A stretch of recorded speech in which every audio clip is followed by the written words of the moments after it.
Hey Grogu, what's up? Are you excited to see Uncle Joseph?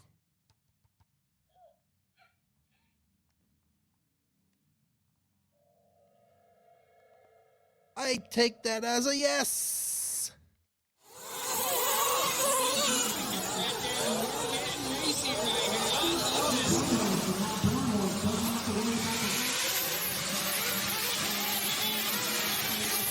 Nitro is the glory. Welcome to the No Name RC podcast with your host tonight, Keenan White, aka Lefty the Great, and if you are unlucky, the Finnish village idiot, JQ. This is the RC podcast with no name, but plenty of content. So sit back, relax, and get ready for some serious bench racing.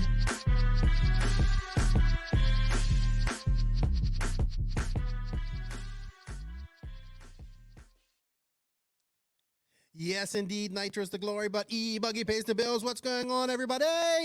Welcome to episode, I've lost count, 118, 119. I don't know. We did 2 shows over the weekend that I haven't put up. We did it on YouTube.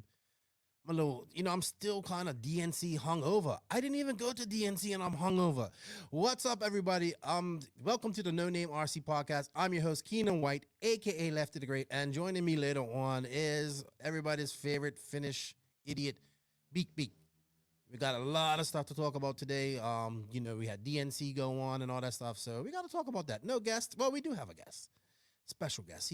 He blessed us with his presence for a little bit with messed up mic and all. So shout out to Greg Degani, the toe, 2002 first ever American world champion in 8 scale racing. He joined us to tell us some stories about DNC. So yeah, he joins us for the main interview. Thank you to Greg for coming on the podcast. It's always a pleasure when you come. We have to teach you how to stay still with your mic though. So, hey guys, it's I don't know. It's been good. I'm still in the DNC hangover. I want to shout out and say thank you to all of the NNRC squad around the world, man. Thank you guys for all the support. None of this is possible. I enjoy my conversations that I have with people all around the world. One of the beautiful things of RC. So thank you guys. I mean that. And thank you. Shout out to all the patrons of the NNRC. You guys are making things happen, man. Hopefully travel is coming up here soon, and that will be because of the patrons. So thank you guys. Bought some new equipment. You all know that. Thank you guys for the patrons of the NNRC. If you wish to be a patron, you can check out the link in the written description below. So I don't know. Before I go on any further, I have to even thank the sponsors. So thank you to all the sponsors and the companies that support this podcast that is the NNRC. So shout out to Mayako first off the bat. We all know who Mayako is. Joseph and I touch on that in this podcast and talk about that. So please listen carefully to what we have to say about that. So thank you to Mayako. Thank you to Tekno RC. Tekno RC, they didn't really get podiums this week, but I think they had a good DNC. Maybe one podium, with Joe Bornhorst, but 4 mains in the Nitro buggy, 4 cars in the Nitro buggy main. Look at me. I'm still so excited getting all my words mixed up. That's really good. So thank you to Tekno RC for their support. JQ Racing. Hey, what's up, guys? We're still here. You're still my family. We ain't going nowhere. We're just multiplying. So, hey, listen up and be looking out for more details about what's going on with JQ Racing here in the future, the race team and whatnot. So I'm still here and I'm not going anywhere. Shout out to Beach RC. Brent went out to Vegas. Vegas. Well, I'm all lost. I've got Vegas in my mind. King of the streets. See? Brent went out to DNC, his first DNC. DNC sounds like he had fun. I haven't even really talked to him much since he got back, so I need to catch up with him, see how he enjoyed it. Shout out to SCRC, Sun City RC Raceway. They have the TNR Fuel Race coming up here shortly. Next month, the dates of the RCGP series. Shout out to Racecraft USA. Oh, man, I heard you guys killed it. The Racecraft Rager. I heard lots of stories about it. Sounds like you guys had fun. That's awesome. I know Chase and them guys like to have a lot of fun. And, DNC is a festival kind of vibe, too. So it's good to see that. And shout out to them guys. They look pretty dialed out there in their pits and all that. That Racecraft's doing some good stuff. Check them out and get yourself a command module today. Shout out to House of RC. They're gonna drop their app by the time this is released. Their app should be up. So you can go and download the app and fill out your profile there. Shout out to manscaped.com for supporting the podcast. Remember, cut through the jungle to find your manhood. If you would like to save some money and support the podcast, you can go to manscaped.com, use the promo code no name and save 20% off your order. Papa Willie's Traction Tonic Cure Sport Traction. Shout out to Scooter for all his support. They have been a long time supporter of the podcast. Papa Willie's Traction Tonic. We have a promo code for that too. All of this is in the written description of all this podcast. So go show them some love. JQ Threads, check them out. Always doing something. It's been kind of quiet lately. Haven't heard what's been going on with that with Joseph. So, good stuff. And of course, shout out to Wally Builds for all his help. And hey, man, Wally had a good DNC. Not a good main, but man, that's racing. Like, it's that's all racing is. It's not it's not who finished, racing. It is like it is racing. You can be good all weekend, and then when it comes to the big egg chelada, something happens. We all know Fen knows all about that. Yeah, thanks for Wally. It looked good out there rocking the Wally Builds Mayako tent, looking badass. Got to get him back on this podcast, and he had fun, man. He looked a lot happier. He did this DNC than he did last year when I saw him on the hay bale with his like that. So kudos to Wally. He did a good job, and man, I thoroughly enjoyed DNC watching it from home.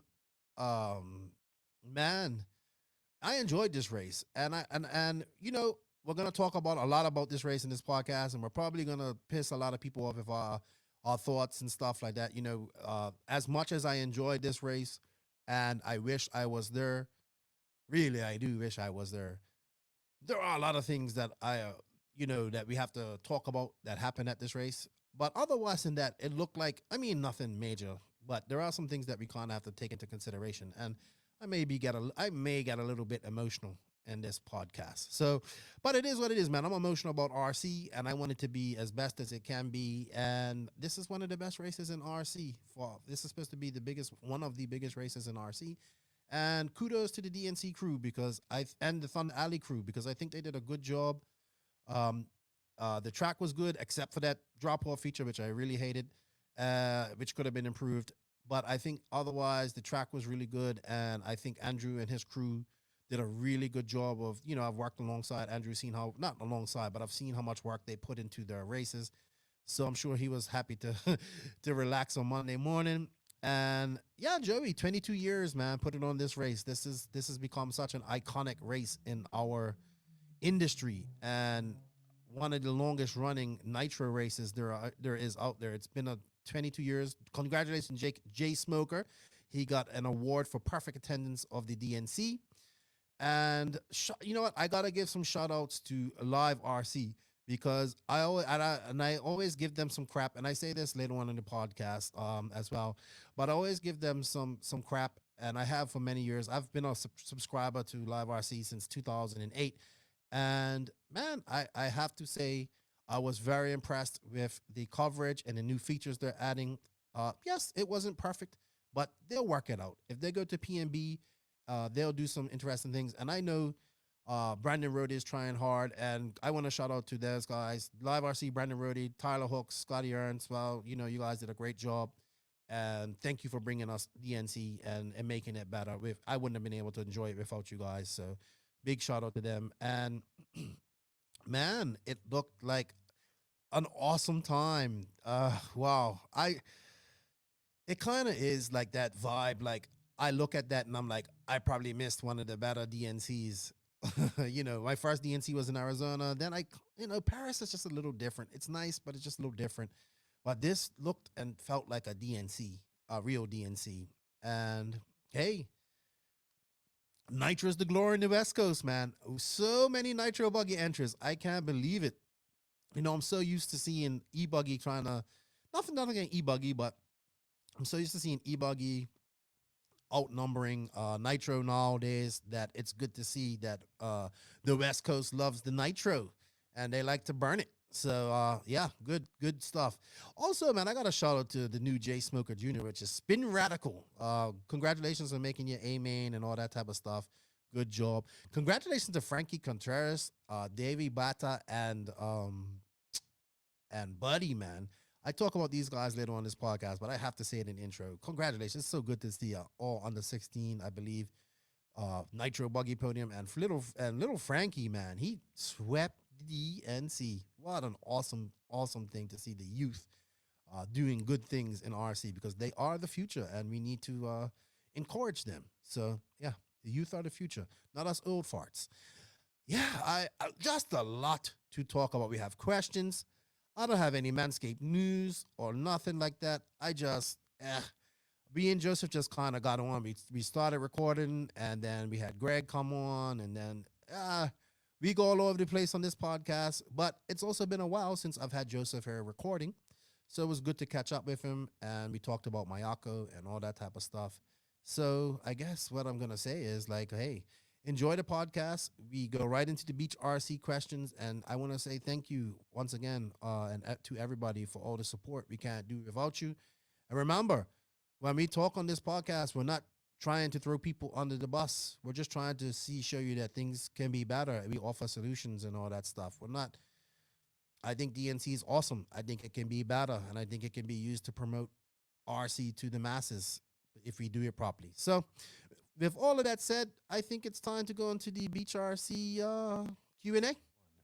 BeachRC.com, the racers' one-stop online hobby shop. Choose from all the popular brands and variety in stock with super fast shipping and great customer service. BeachRC.com still has the local hobby shop feel with all the benefits of the internet. BeachRC.com is the exclusive distributor for Ultimate Racing, JQ Racing, Pro Circuit Racing Tires, Nitro Lux Fuels, and Assault RC Performance products. So fill up your cart and check out at BeachRC.com today.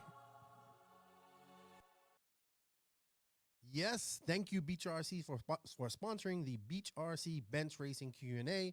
If you guys can, go to the affiliate link in the written description of this podcast and show Beach RC some love. It helps the podcast out. They are a brick and mortar hobby shop doing big things. Brent was at DNC, his first DNC.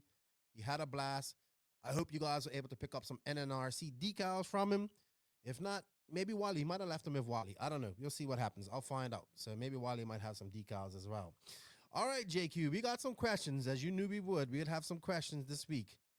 So we got to go. We got to answer them. You're out of focus, dude. I know, man. I don't know what's going on. Hold on. Tap on your face on the camera. On the camera or in the screen? Yeah. Is it better now? Yeah. Okay. I never knew that trick. So I guess I got to do my intro all over again. Oh. No, it's fine. Okay. Stop wasting time. Let's continue. All right, JQ. I have one question that I have. This wasn't a question sent into the podcast, right? But I saw this question on the release of your book, Invisible Speed, which is doing pretty good. Top RC book in the RC charts, I would say. #1 book in the RC world right now. Congratulations. So if there was any other RC books in the world, you are #1 right now. So you are the #1 RC book. One out of one. Are there other books? Yes, there have been other books, but right now I think you're the #1 RC book in the world. So congratulations to you. Well, thank you very many. Quite an accomplishment. So anyway, this question actually comes from something in your book that I noticed, and this guy highlighted it. He's actually in Rich Greenwood. He has great book. He says this seems a bit odd though. Figured this was priority #1 for threadlock, and I believe he's talking about in the book where you say throttle brake link threadlock is applied to just about every metal to metal attachment, with the exception of the M3 grub screws on the anti-roll bars and the throttle brake linkages. The motor also does not need to be threadlocked to the mount. So please explain this, Joseph. Yeah, the screws that attach the engine to the mount from above, they actually stay in without threadlock. You just tighten them, they stay in. I think it has to do with how the mount expands due to heat. Mm-hmm. That would be my guess. because they don't need to be I've thread never locked. seen you use thread lock on them, and I've never seen you have an issue of your car, like that moving. And I don't use thread lock on them either. On the bottom ones, yes. Yeah. That come up from the chassis. The bottom ones you need to, but the ones from the top. So if you have a split mount, the screws that attach the top mount to the lower mount, you don't need to thread lock those. And then the screws that attach the engine itself to the top mount, you don't need to thread lock those either. Okay. I never do. I just tighten them down and they stay in. Sweet. I remember we had, I think On the Turn had this debate too about using thread lock on that, and some guys were like yes and no. Hey, I guess it can hurt, but I honestly can say I've never seen you put thread lock on those things. I also never thread lock the clutch nut. Some people do. I do. Now, I think also that thread lock doesn't work in the heat. So maybe, or many of the thread locks we use, maybe some of them do, but those would get really hot, I would think. So, well, whatever thread lock they use at the factory to build the spec cues, that's what we need, because that stuff is. Yeah, and they, for example, just they put thread lock on all the linkages, which is an issue. You have to heat them up to get them to loosen. Yeah. They're overzealous with the thread lock to be truthful. But anyway, yeah, I thought that was interesting. I saw that a couple of weeks ago, and then a person commented on it, so I wanted to get your opinion on it. Yeah. So I think to explain just a bit clearer, I think what happens is with the engine and the top engine mount is that it gets really hot and it expands, but the aluminium expands more than the steel screw.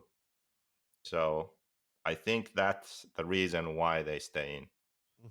Does that make sense? Yes. Because you're sandwiching the aluminium mount or that engine tab, sandwiching that with a steel screw, and then as the part expands, the screw stays tight.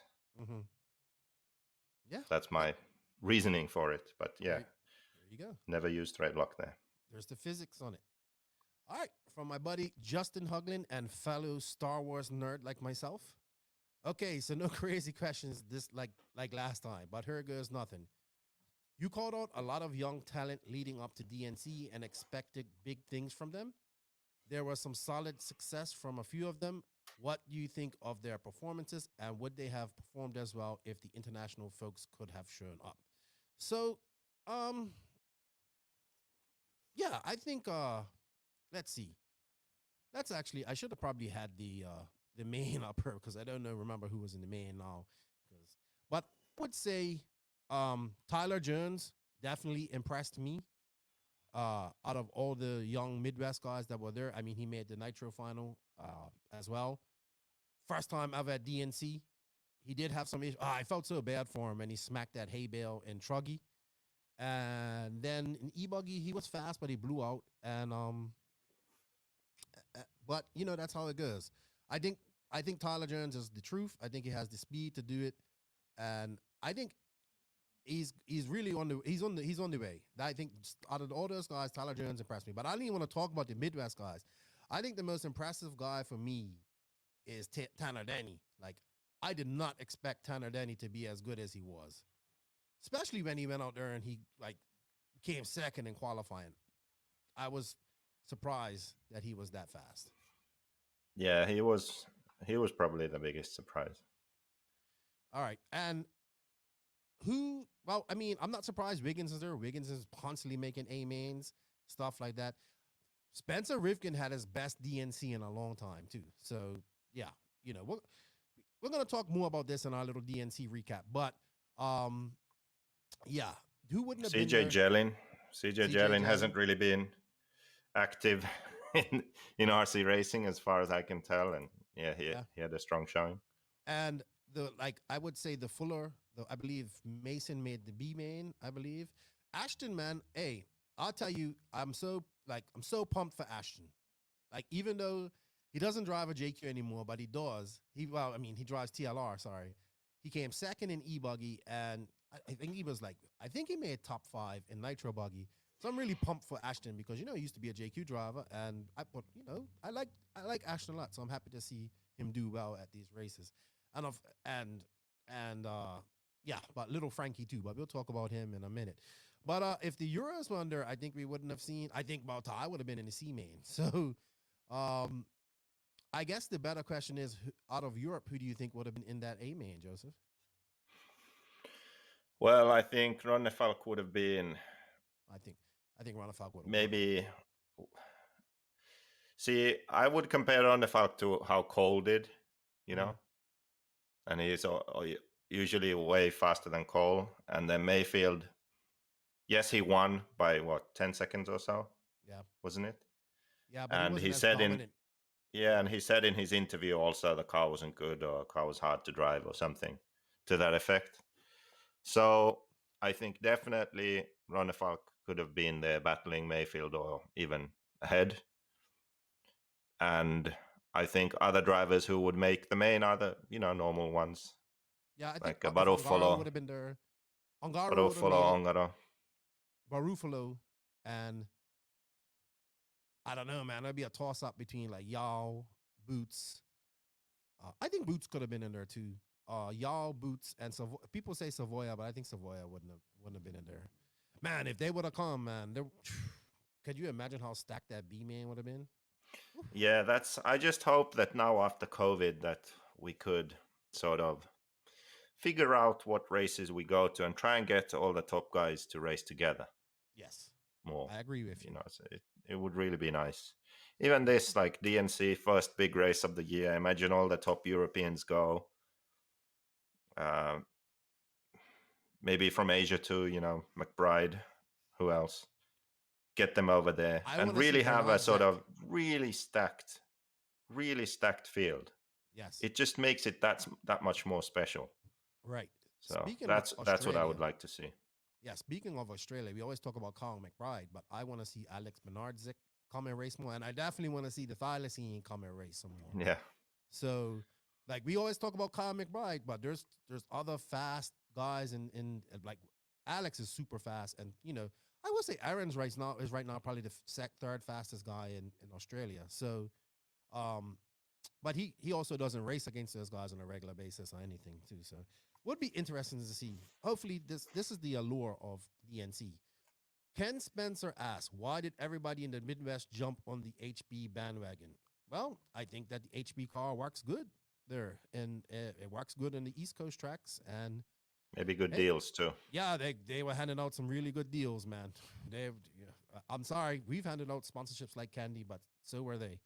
And yeah, people like that. They like David. I mean, why wouldn't you run an HB car? You got David Ronnefalk, Cole's doing good things over there on the East Coast, going to races and stuff with people.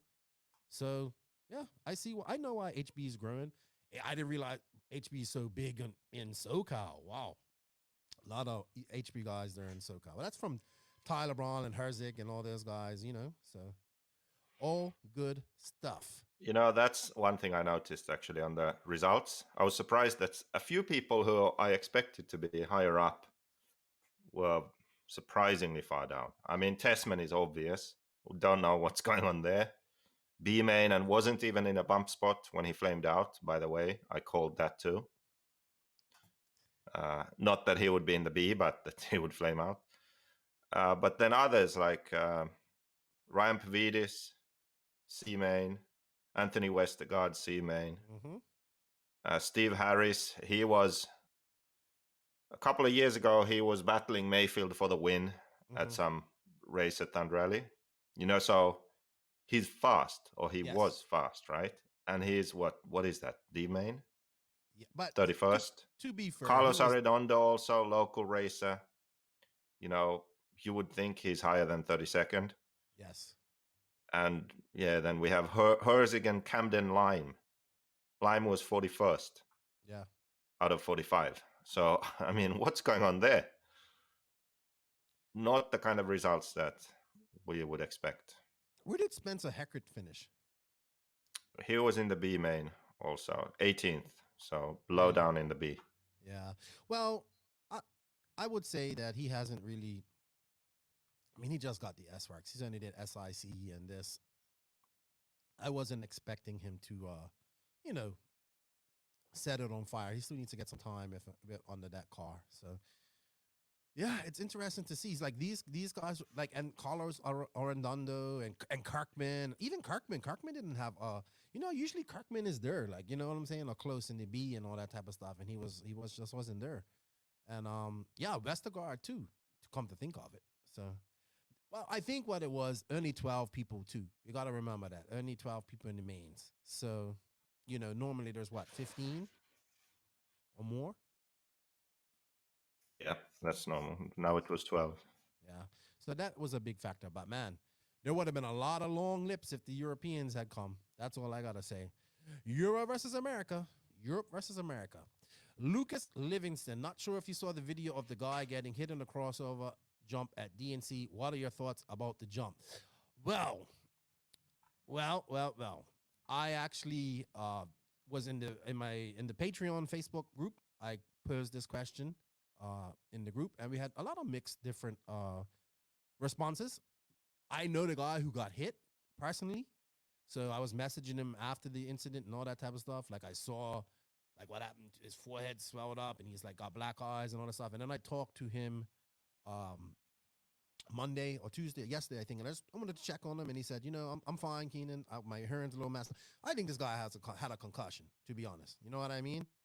And he's lucky that's all he got. So to say this, look, man, that incident, like people, I know people say, well, he's an idiot. Even you, Joseph, well, he is an idiot to run out in front of the that and all that type of stuff. But I get it. Like, look, he just said, look, man, I try to marshal people like I like to be marshaled. He feels like, you know what? He keeps, I'm an idiot. I said, look, man, don't be so hard on yourself. Like, that stupid feature is that, yeah, like that was going to happen. You know what I mean? I'm seeing this. I think I almost saw it happen at the 2018 DNC when he had the bridge. And when he put that bridge there, that drop off, sorry, I'm just like, oh man, that's so dangerous. So dangerous. So I guess It's you say, pretty much it pretty much happens every year. We have that. There's a close call. There's a super close call, or someone gets hit in the head. Right. Well, we shouldn't like every year. This dude we've seen the video, right? This guy, like, what if he'd have been turned to the side and that car hit him in his temple? What if it had been a little bit taller and that car smashed into his face? Look, just like let's run this scenario. Let's say the ambulance had to come for that guy, right? The ambulance comes to DNC, 300 plus people walking around, no mask. I know like in that county or something, you ain't supposed to be able to wear a mask and all that stuff. And look, I'm not trying to tell anybody how to live their life. Like, I wear masks, I do what I have to do because we have to do it here, and I would do it anyway if I was in America, because like that's what I'm gonna do. But imagine if the ambulance would have showed up to this race, right? This dude's like head's wide open, bleeding all over the place. His children are there. His wife's there. They're crying. The ambulance come. Next thing you know, the police are there checking on what's going on. Next thing you know, the media's there. Like, people think this is crazy, but this is a public park. Could you? This is not like honestly. Imagine if all this happened and then they come and see 300, 400 people. I don't know how many people. The 350 people walking around, just doing all this type of stuff. And then what happens there? I can see the headlines right now. Man injured at RC track when illegally, or something like, just something like, I can see that, like, man injured at illegal RC track or some RC race with having too many people. And then next thing you know, look at this, they're not like COVID and this. You don't know how ugly that could have been. That race could have been shut down. On the alley could have been like screwed, like shut down completely, all that type of stuff. Like, people think, oh, Keenan, you're being too extreme. I'm not being extreme. I've been to too many races with crossovers and features like this. I remember I almost got picked in the head by a car at Fulbro. Remember that year we went Fulbro and had the crossover? Yeah. Like, these features, like, I get it. They're cool, Crossovers are even worse and more dangerous than this drop off, because the Yes. bridge drop off, you can kind of still see that there's something going on there. Mm-hmm. But when you're marshalling and it's just a dirt jump sort of crossover, you don't really pay attention necessarily. You see, like, oh, someone crashed there. And Right. it's, hard to tell sometimes where the cars are coming from, Right. because the jump also blocks your view. You can't see that there's a car coming, Right. But the bridge is kind of the most obvious of all the crossover scenarios. So my thing was like, we need to eliminate this stuff. So then I rephrased it. I said, how do we make these features? If you're gonna put these features in, how do you make it safer? So I think that my buddy, yeah, dude, he said, you gotta make it taller, and I agree with him. If that feature would have come out to like, or even longer, if that feature would have come out more, so like where you was dropping off, and so the drop off point was way above your head, I think it would have been safer. Somebody could have run out there and flipped the car over, and then the other cars would have been just jumping over their head. I mean, we should have cars jumping over heads anyway, but I mean, how many jury tracks have we seen with some crazy remember the 6-pack at DNC 18, how hard it was to marshal that and dangerous? By the way, before I forget, the best thing about this race being at Thunder Rally? What's that? Joey couldn't make his stupid jumps on the front straight. So they actually had to have a straight there. Right. Because he wasn't able to make those dumb doubles. Right. But that's so dangerous. Like, I get it. We want to have fun. We want to do big But here's the thing, people. Are we going to kill somebody at a race? Like, because I'm telling you, we're lucky. We've been lucky so far. What happens when somebody gets killed at one of these races? What if that was a kid, man? We have to have, like, come on. We have to think, man. We have to think. Yes, you have to think when you're marshalling too. I get that it's a dangerous job. We have to think, but I know I've been there where the guy was thinking, like, I'm hustling, I want to marshal people. You forget that that's coming. So I guess, I mean, shit, we can't even get high-vis vests in America. So, and I think that's something that we need to have too. Everybody should have high-vis vests. So that's something I talk about. Look, man, we need to think of safety. We want to do cool things, but man, we have to understand, like, that shit could have been really bad, like really, really, really bad. We don't want anybody to get killed at one of these races. We come here to race and have fun and socialize and have a good time. We don't want any, like, imagine if somebody gets killed off, man. What if that would have been a pro? I'm not saying that at higher levels. What if that would have been a pro, got a concussion, lost his eyesight, or lost part of his eye, his career over? Everybody would be like, oh, no, we can't have that. Think of it like that. What if that was your kid who got hit like that? Or your best friend who's... These things won't change until something like that happens. Well, I don't want that to happen. Because if that happens, then that... Not only is it sad for the family and everybody involved, but it hurts RC. We don't need that happening in RC. We need good publicity. I want to get RC in front of people to show how, like, this can be a great family hobby and all that type of stuff, and you can have fun. Not people getting hit in the head and dying. No, it's dangerous, man. Too dangerous. If it's too dangerous, we shouldn't be there. The worst one was AMS. Oh, man, they had that jump. I mean, it was fun to drive. Don't get me wrong, but it was super dangerous. And I didn't even know Cody then. He was a little shorter than he is now, but he had high hair. I swear one of those cars skipped his head and gave him a haircut. That's how close it was. And we just can't. I'm sorry, people. I know a lot of people are like, oh, don't be a pussy, lefty. I'm not being like that. I'm hit people. I have hit people, and it is the ugliest feeling in the world. I left the imprint of a Komodo Dragon 2 tire in the forehead of a girl one time at a race. And as soon as she didn't get hit hard, but the tire smacked her.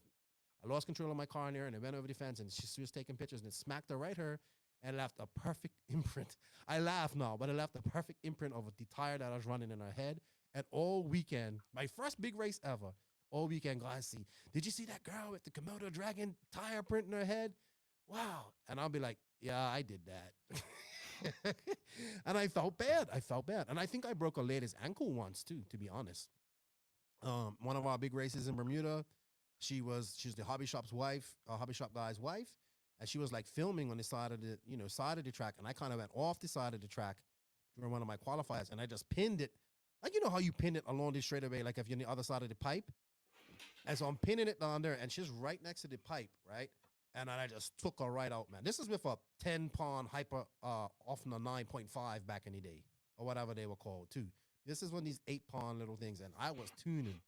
And, dude, I instantly came off the track and went check on her. She had to go hospital and all that stuff. Dude, that is the ugliest feeling in the world. I think I broke that lady's ankle, man. So I've hit people. So, yeah. For me, this is a big thing. Like, honestly, safety. I'm all about having fun, but we got to be safe. All right, enough about that. I got a couple of questions about that. All right, my question is for JQ. This is from David Bowman. I think that's how he says his name. First, Mayako question of the new era here. I guess that's what we call it. He goes, my question for JQ: What will the Mayako Service Center do, or what is he kind of worded this wrong. What the Mayako Center? Okay, what the Mayako Center will do, or what is expected, and how is their revenue model defined? So basically, he wants to know about these Mayako service centers and what to be expected, and how is this revenue model defined? The idea is that because there are not enough hobby shops for the brands out there, I mean, with JQ Racing, we learned that we don't really have good representation with hobby shops. Chances are you go to your local track, your local hobby shop, and there are no JQ parts there. That's just how it is. There are too many brands right now. They already carry the most popular and common brands. So to be able to have good support in as many regions as possible, with Mayako, the goal is to have service centers, and they can be hobby shops or dealers, or they can be just individuals who are active in racing. So it can be someone who wants to run it as a side business, for example, that they buy parts, they carry the parts at the races and sell them. Or it can be so that they get a stock of parts from that country's distributor. So they get them on consignment. Well, kind of. They aren't really selling them for themselves. They are holding the parts, keeping them at the track at the races, and selling them for that distributor. So they don't handle the money. They don't buy the parts for themselves. They don't sell them and receive money. They are selling them on behalf of the distributor. That's the idea. Okay. So it's a way to enable, or it's a way to make it possible to have better part support in more areas where there's no hobby shop that carries Mayako. And also it's so that it's made possible, it makes it possible so that the person who does it doesn't need to financially invest in it, or they don't need to run a business to do it. They can just be an active racer that wants to be a part of it, and they can have the parts, and they can sell the parts on behalf of the distributor. What benefit will that person get from doing that? Well, it depends on each service center will be its own case. So there's not one universal benefits package for those people. It depends on how involved they want to be and where they are and what exactly they are doing. Understandable. Yeah. I guess the last point of that was, did we answer that? About the revenue model defined. I guess he's talking about the membership part as well, I guess. Well, I don't know what he means by that, but the difference between Mayako and the other brands right now is that the car itself is only sold direct. So that means that people have to buy the car on mayako.com, but then spare parts are sold like every other brand from anywhere, from the service centers, from a hobby shop that wants to carry the parts, from the distributors. So that's the main difference, that the cars can only be bought direct. And then the second difference is that instead of offering basically everyone a team drive, so, you want a discount, here you go, now you're on the team. That's basically what all the brands currently are doing. Instead of doing that, Mayako uses a membership model where you can't apply for a team drive, but you can become a member. So if you know that you'll be buying a couple of cars a year and you're actively racing, so you buy a bunch of spare parts, then it benefits you to pay for a membership, a one-time payment. And then with that membership, you get additional benefits, which include a discount.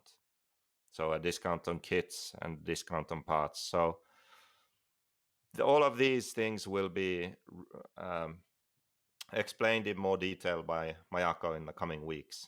But the idea really is to make sure that the biggest benefit goes to those people who really are active and spend time and money and effort in the hobby. So they get the biggest reward also. Instead of the person who just, contacts the most companies and tells the biggest lies in their resume. You see what I mean? So Yeah, it's a different approach. You have to invest a bit to get the biggest reward, the benefit. yeah. It's definitely a different business model, but you know what? I think we're seeing the current business model in RC starting to collapse. COVID has been proven on that, and I mean, like it's pretty simple. Is it going to get to a point where, as companies, we outprice ourselves? Are we going to start? I mean, like people get. Oh, I get it. You people need racing may expensive. People want to save money. I get that, but I mean, well, our pool's getting smaller, and we're not focusing on growing the industry and getting more people in. And what are we gonna start doing? Like, our company's just gonna outprice themselves to where we just say, "Hey, here's a kit and $50. You're on the team." You know what I mean? Yeah, the problem is that right now there's a race to the bottom. So basically, you can win the race by losing at the same time. Yeah. You win the race because you're giving stuff for free, or like you said, paying someone to run your stuff. Right. Yeah, okay, you have a lot of cars out there, but you lost at the same Yeah. time because your I, business doesn't function. right. And I think we have to understand that in RC, like as RC drivers, I get it. We need this and we want this, and I get it. You want to run all these classes and all this stuff, but man, like at the end of the day, people like if people I think people on the illusion like these companies are making millions and millions of dollars. I mean, yes, obviously there's some like Horizon. Like I would say AE is in a good place. I would say Mugen is one of the best places for just a racing company. But man, I don't think people understand that these companies, these chassis companies are out here that we're not what like people aren't selling hundreds of thousands of kits. You know what I mean? This is so small. Like it's funny. A guy says, "Oh, I heard that JQ's broke and COVID broke him and all this type of stuff." And I said, "Look, man, when you're already broke, when you're always broke, you can't go broke." So, Yeah. people just don't understand, like, don't fathom. Like, people be like, "Oh, you know," I said, like, dude, how much money do you think I make doing this a month? Like, I make $650 a month. Like, come on, who in their right mind can live off $650? Like, this isn't like we're not making money here. Like we're not making like a lot of money. But what with Mayako, it influx of money. We got a better car. You got a better car, and hey, I think you're gonna see companies starting to switch up things here a lot late in the future because it's just not sustainable, man. And it's gonna piss people off. But what do we do? Do we just run RC to where we don't have any racers, or do we try and change things now? You know what I mean? Yeah, well, this Mayako deal actually came about before COVID, so it Right. really had nothing to do with COVID. But I guess, well, COVID is also a bit weird because non-racing stuff is selling really well. Just racing stuff kind of suffered, so it's a whole different scenario. Yeah. But about Mayako, still the other benefit of it, why that sort of business model can work in this is that it it doesn't require as many car sales to still be profitable and for Mayako to be in a situation to be able to offer a great product and also service for all the customers. So it's a way to organize the business, run the business where you don't need as many sales to be able to do a great job. So put out a great product and have great service for the community of drivers that use that product. Yeah. So that's something that with the amount of sales that JQ Racing has, for example, it's not possible to do that.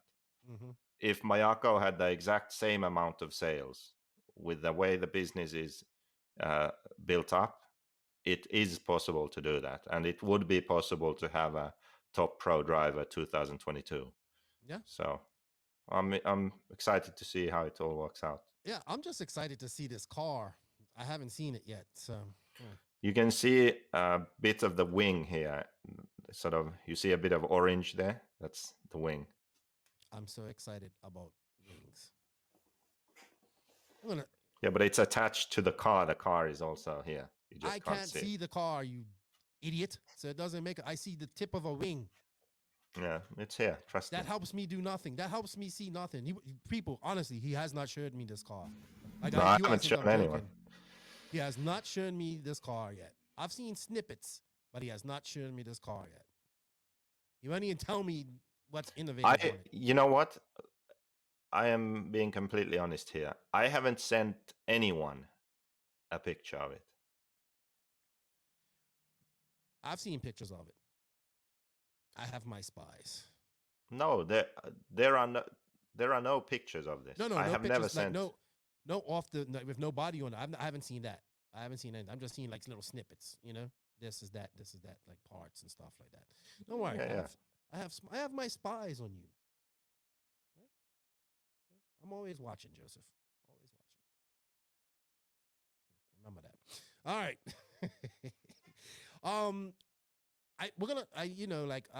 Yeah.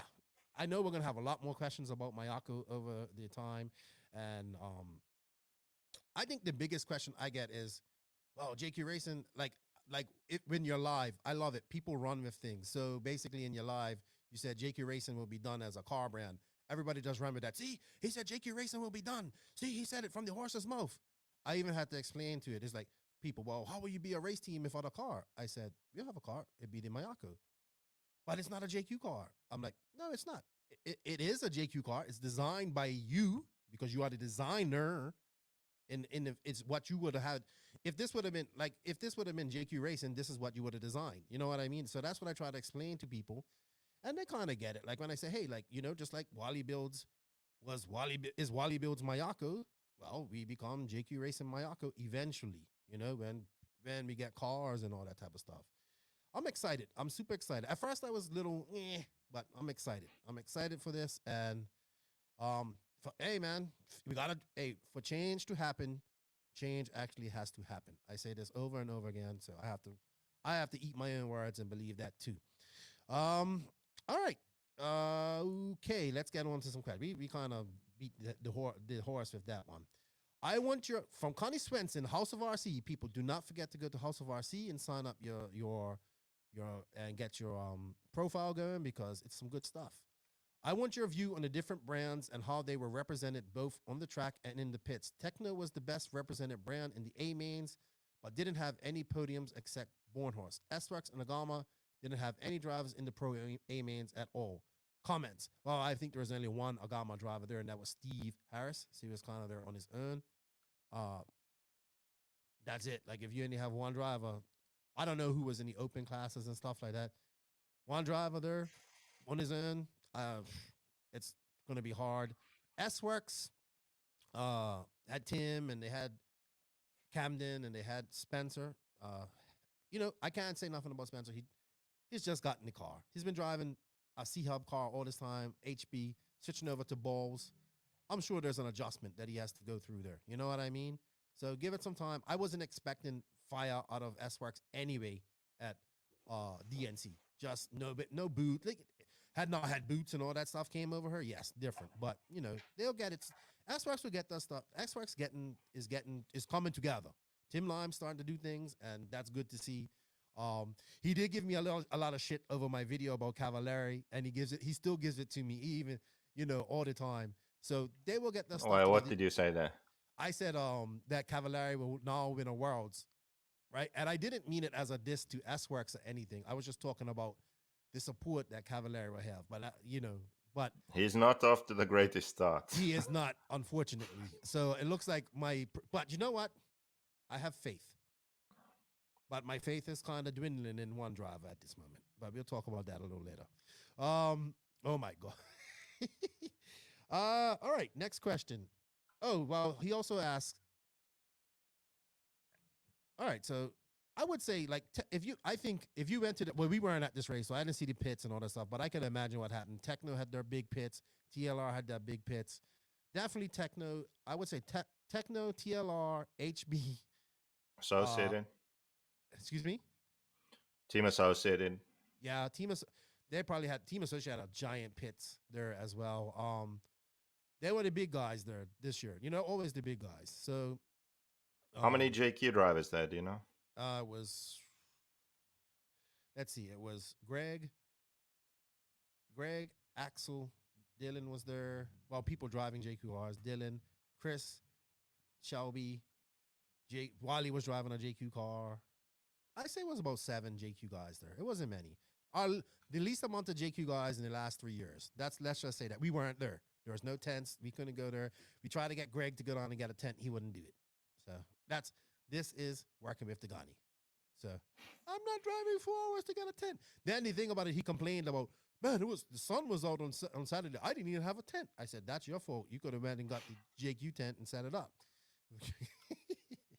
Oh my gosh. All right, on to the next question. Actually, this one is about Degani. It's from Curtis Wong. What's up? Curtis is a badass car mechanic, dude. Drifting, all this type of stuff. He's up in BC. He's one of the best up there in BC with, like, in the model tune. I guess it's tuner world and all that stuff. And he drives a JQ car. He goes, after getting screwed at DNC, is Degani coming back on all cylinders firing? Well, I'll tell you what, man. Degani was at Tuesday Night Nationals this week, practice, like going to race, and I ain't never seen that out of Greg. So I'm hoping that him losing to Paul Ciccarello has fired him up, and I think, don't call it a comeback, say I never left. That's what I'm calling it. Yeah, he drove like an idiot. Jesus Christ. Oh my gosh. We got like the one race where he kept crashing in the same place. And then after the race, oh yeah, I guess you can't do that section like that. I'm like, how did he not see those guys not doing it? He's pitted right there. He was serious though. He did not see that. I said, Greg. Well, yeah, but you don't have to see anyone else. You can just determine based on your own driving that, listen, I can't do this section, so I'm going to change how I approach this. But no, it was too dumb to figure that out. Oh my gosh. I didn't know. No one sent me the memo not to jump the step up. When I talked to the next day, he goes, I was dead serious though, Keenan. I was like, man, all right. Joey Montiel. I think that's how you say it. I met him at RCGP, him and his son. Awesome father-son team. Kudos. You know what? Yeah, kudos to little Frankie Contreras. That kid killed it at DNC and intermediate. By the way, Joseph, I was told that intermediate, the whole podium was under 16. That's good. Intermediate Nitro buggy, the whole podium was under 16. That's good to see. Yeah, that's good. So anyway, Joey asked, Proline put out a post about Frankie winning intermediate. Some guys are on there crying. I have a 12-year-old as well, and us parents deal with crap. It's sad that people are trying to take away from this kid's success. I just want to know your thoughts, but I'm sure I know how you feel. You know what I say? Take what away? The people at Proline posted about him, winning. And I guess people are like, oh, see, he gets free tires or he gets extra help and all. I didn't see the comments, right? But I could imagine what people say. Because remember what they said about Max when he won? Oh, my God. They wanted to kill us. Look, people, this kid, if he gets a deal on tires and stuff like that, it's getting free tires didn't let this kid win DNC. This kid won DNC. His skills, his smartness, his racecraft, he won DNC. He won all 3. He swept DNC. Why are you hating on a 14-year-old kid? We should be encouraging this young man to race. Why are we hating on this? It happens every time after one of these races, man. So what if that kid he should get free tires. He just swept DNC. I mean, okay, he probably shouldn't get free tires, but you know what I mean? This kid went out there and killed it. We should be happy about this. This is a wonderful thing for our hobby, for our sport. a 14-year-old going out there and just demolishing everybody in Truggy, E-Buggy, and Nitro Buggy. And these couch quarterbacks and I'm a couch quarterback too. Don't get it wrong. These guys on Facebook want to take that away from me because he maybe got a good deal on tires. You know what? Fuck that shit. Like, come on. Fuck off. Like, I'm just, it's so stupid, man. It happens every time after one of these races. Look, man, because you get something for free, okay, you might say, well, he has more tires and he could do this.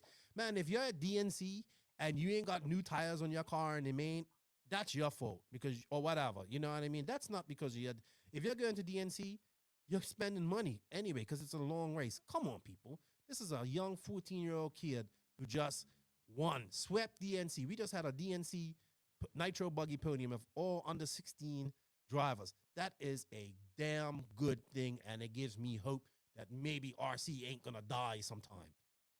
And you know what? Shout out to Buddy Christensen because that kid's going through hell right now, and he finished third. I think third or second. Shout out to that kid. It's in fact, go make some donations to BeTheChange.org. You want to know about bone marrow transplants? Go listen to what Stephen Best went through and what he has to go through. And that kid's going through all that stuff. And if that kid for 30 minutes, he can go. I know I'm going on a rant right now, but if that kid, Buddy, can go out there for 30 minutes, for that 30 minutes of time, his sickness, his illness, all the pain, all that shit that he's been going through all these years, that's all gone. And that 30 minutes of time, that kid's out there, he's a Superman, he's a superstar in his mind. And that 30 minutes, that kid is Superman. And that's what RC can do for people. And that's why I'm passionate about RC. RC is for everybody. You see, like the Parrish brothers, they were in wheelchairs and stuff like that. And RC was something that they could do with their parents. RC can make anybody. RC, you know what I mean? Just like, come on, like stop taking away from these. I'm not saying nobody said nothing about Buddy, but this is the future of our industry, man. Stop it, stop. We shouldn't be encouraging these youth, not taking away from them, man.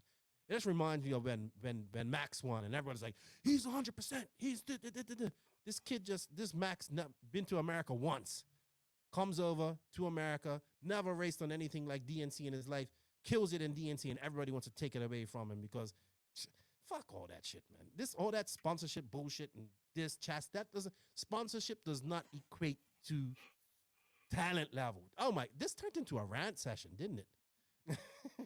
Yeah, Buddy got third in Nitro, fourth in Electric.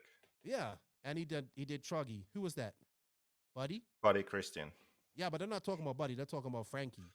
Yeah, but you were talking about Buddy. Yeah, because I'm happy to see things like that. Like, you know what I mean? This kid's going through hell, man. I didn't even recognize him at first when I saw him interview. I was like, whoa, because he's always skinny and like come on, people. Like, leave Frankie alone. That kid that kid was so cute.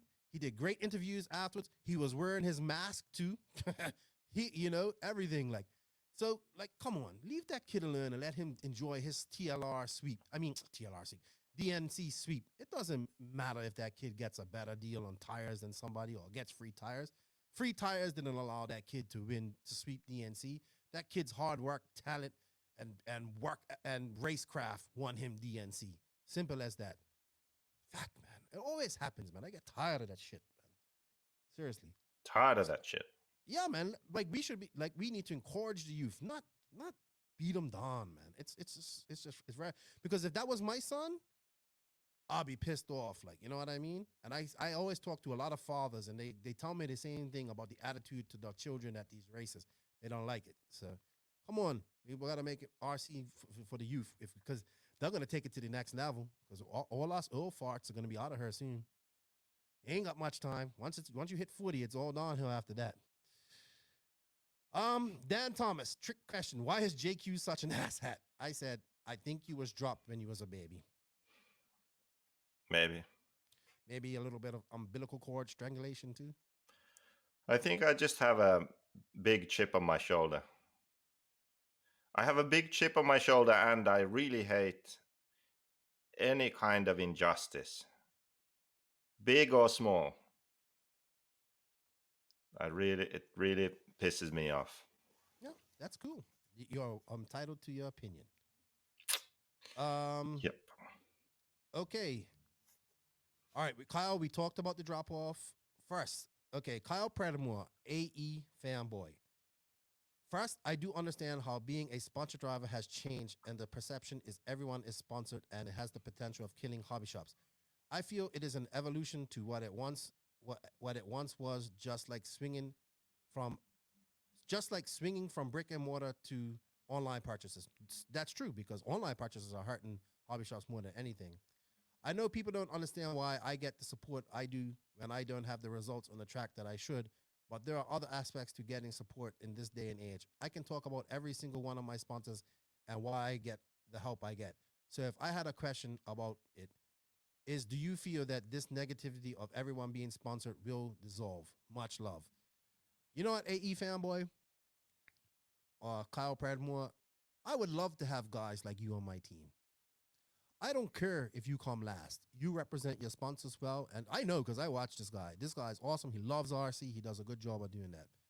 I take guys over him than some guy who thinks he's special and better than everybody on the team and thinks he deserves better treatment than everybody else and doesn't want to be, there's no I in team. So as for the sponsorship thing, yes, it's definitely getting out of hand. Been out of hand. It's not getting out of hand. It's been out of hand. I definitely want to see sponsorship become prestigious again. But it's just going to be a difficult journey. That's all it comes down to.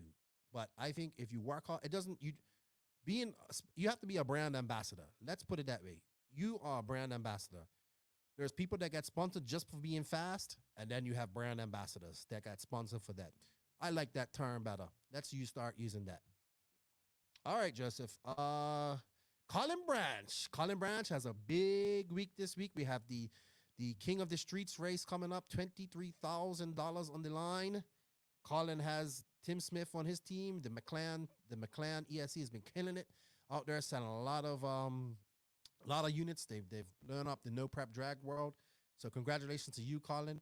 He asked, best and worst moment of DNC 2021, Joseph. Best and worst moment? Yeah. Well, I don't know. I would need to be there for the moments, I think. I say the worst moment is that we wasn't there, unfortunately. Yeah. Worst moment was not being there or that guy getting hit in the head. Yeah, that for me was the worst moment, honestly. Best moment was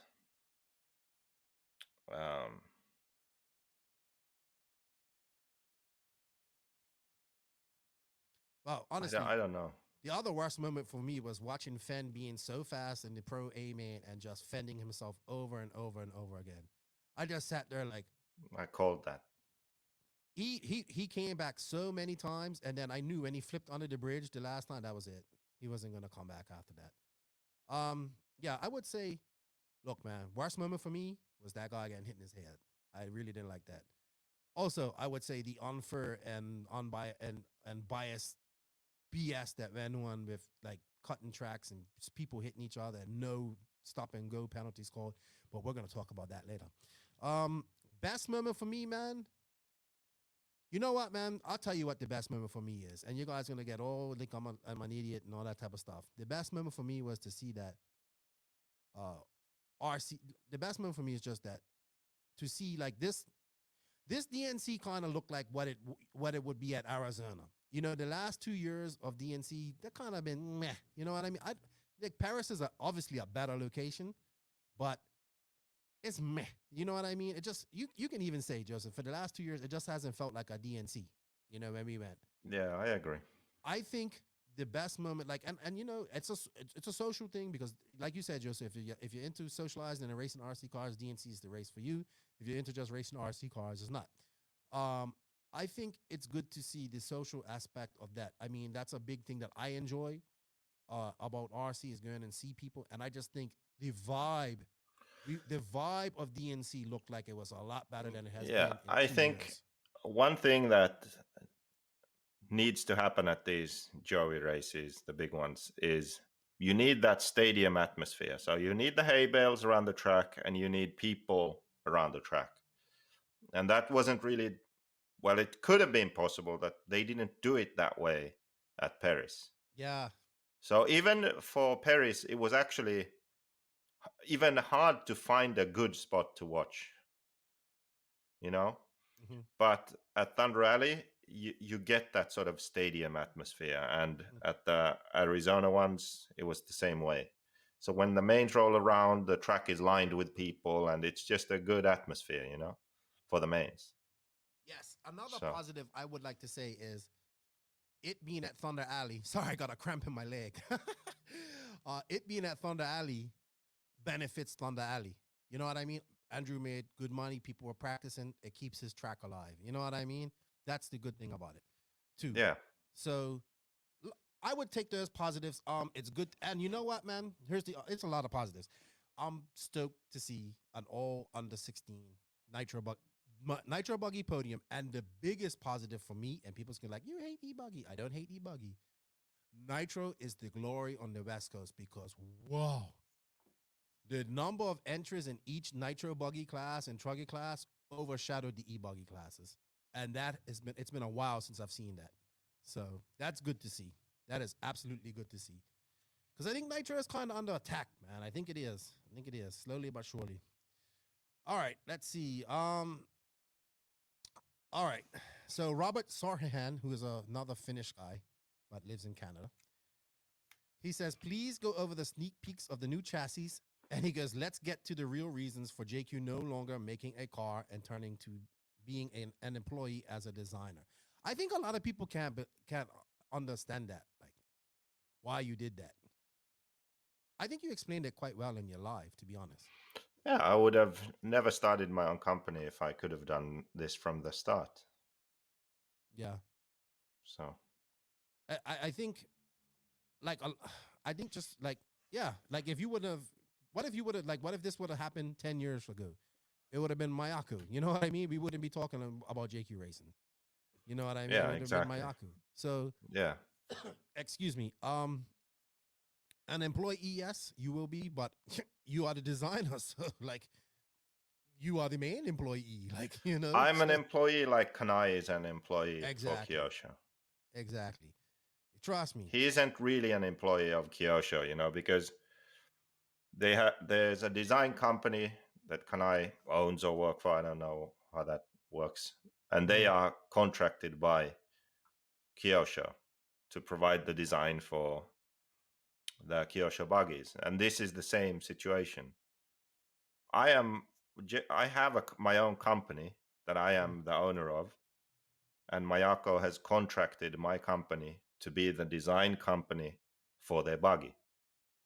So it's not like I have a boss now that tells me, hey, design this part or do this or do that. No, we have a deal, we have a project. This is the project, 8 scale nitro buggy. Get it done. This is what we need. And I do that, you know? And if they want to make another car, if they want to make a truggy, okay, I'll do that, you know? Druggy. I want to So, eat druggy. yeah. So that's the idea. So my life doesn't really Change. change other than I have less responsibility, less things that I need to worry about and do and think about. And I can focus more on the things that I actually enjoy, which is design, development, testing, racing. So, Boom. Simple answer. And he was asking about the sneak peeks of the new chassis. Go over them. I guess he's seen some well, sneak peeks. for now, it's basically members only for a while. Mhm. And more will be revealed, you know, in the coming weeks and months to the public. Sweet. Sweet. Sweet. Sweet. Thank you, Robert, for the question. All right. We're on to some Instagram questions, and that's it. Mick Wenberg. Where's the promised RCGP video? Next month, I believe, right? I was told. Yeah, March Okay. is what I've been told. Sweet. Man, I'm hoping and praying that RCGP Round 2 Hope happens in Portugal, but I'm hoping and praying. But it doesn't look good. I'm hoping and praying. Well, it's in June, so now it's February. There's still plenty of time. Okay. All the restrictions and stuff could easily be lifted, you know, in April, 2 months from now, Mm-hmm. and then we'll be fine. You may never It's know. still possible. It is still possible because I know I want to go to Portugal, and I will be going to Portugal. Trust me. even if I have to mail myself to Portugal. All righty. G-Spec RC Tuning. What's up, Geoff? How you doing, man? Check my boy out. He's got some cool charge cables. Hit him up on Instagram, G-Spec Racing, or on Facebook. Cool dude. Just does adjusting rear anti-squat affect the rear roll center, specifically adding more adding more raises and taking some out lowers RC. Oh, okay. Okay, sorry. Specifically adding more raises roll center and taking some out lowers roll center. Thanks. I think this person already asked me elsewhere, but yes, it does slightly. So it changes the height of the arm, because you can imagine you sort of simplify the roll center to the midpoint of the hinge pin, looking from above, for example. Mm-hmm. C plate in the front, D plate in the rear. You take the midpoint of that. Do you see what I mean?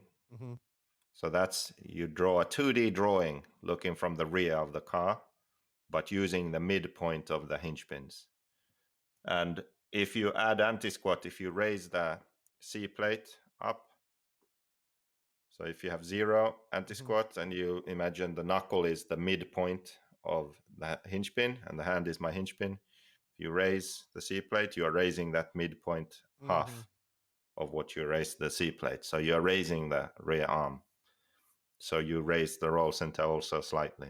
So you can eliminate that by raising the C plate and lowering the D plate. So pivoting around the middle of the hinge pin if you don't want to affect the roll center at all, and only adjust the anti-squat. So it's something to consider when you change anti-squat, to either keep the arm height the same or to raise it or to lower it. Raising and lowering the arm typically isn't done for the roll center, it's done for the way the forces that travel through the arm affect the way the car drives. Mm-hmm. So I got you don't raise or lower the arm for the roll center change. You raise or lower the arm for how much the forces affect roll. So a higher arm will make the car drive stiffer, so it doesn't roll that much. A lower arm will allow the car to roll more and the suspension to feel softer. So you do it because of that, really. Interesting. Thank you, Gio, for this. I'm sure he messaged you and asked you this because he's running the JQ car. Cool dude, likes to go to Revelation. And yeah. Thank you for the question, G. Check him out, G-Spec RC Tuning on Instagram. Get yourself some awesome customized cables. RC Kevin.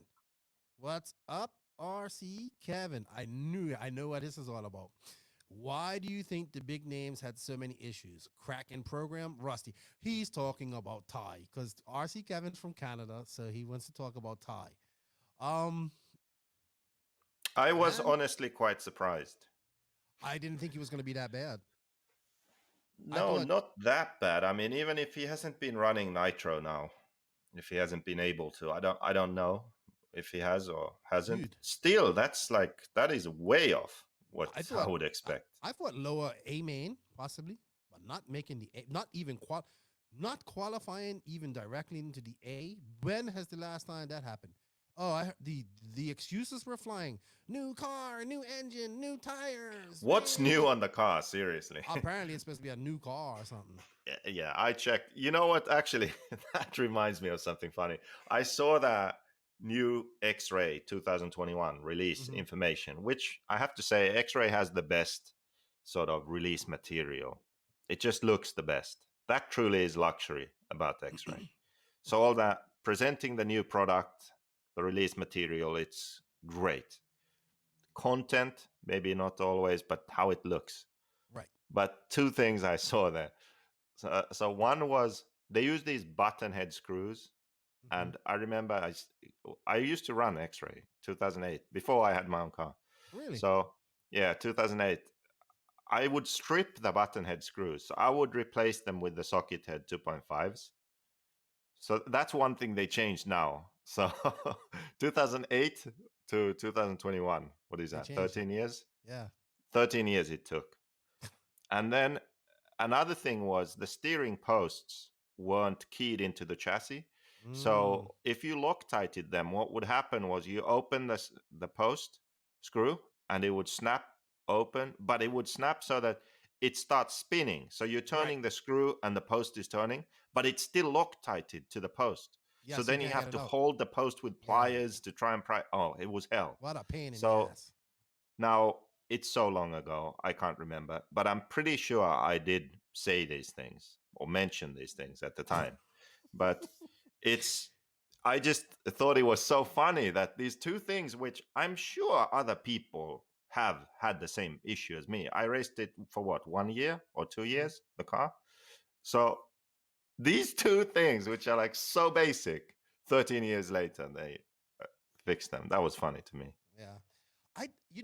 Everybody's coming up with these, like, every excuse. Like, I'm heard, he didn't have any top teammates there. No Mark Souza, no this, no that, no that.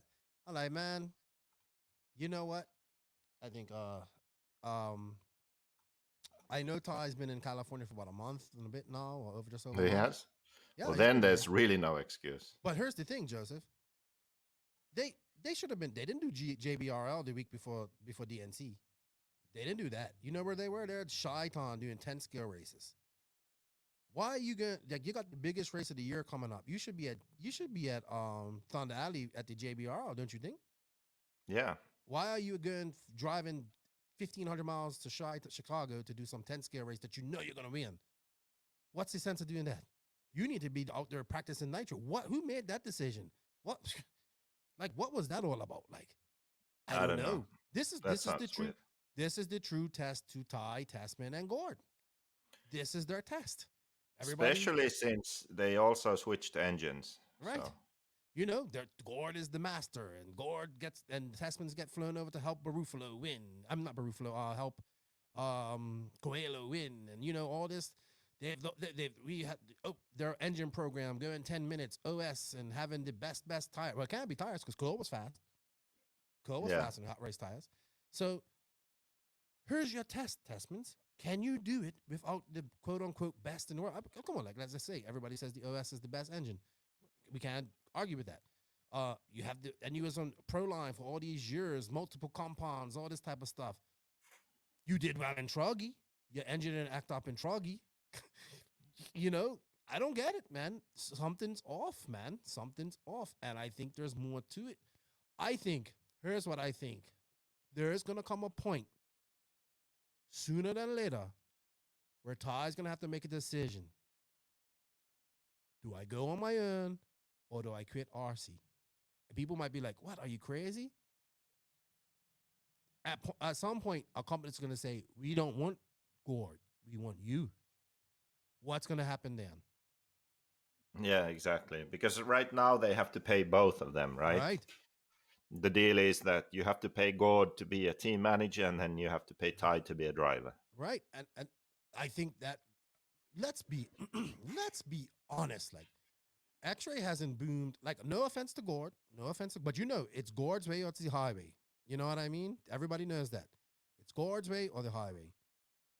X-Ray hasn't boomed under Gord. It never has really boomed, but it hasn't boomed. It's doing okay. Not up to HB levels when they were on there, but we're talking about two different things.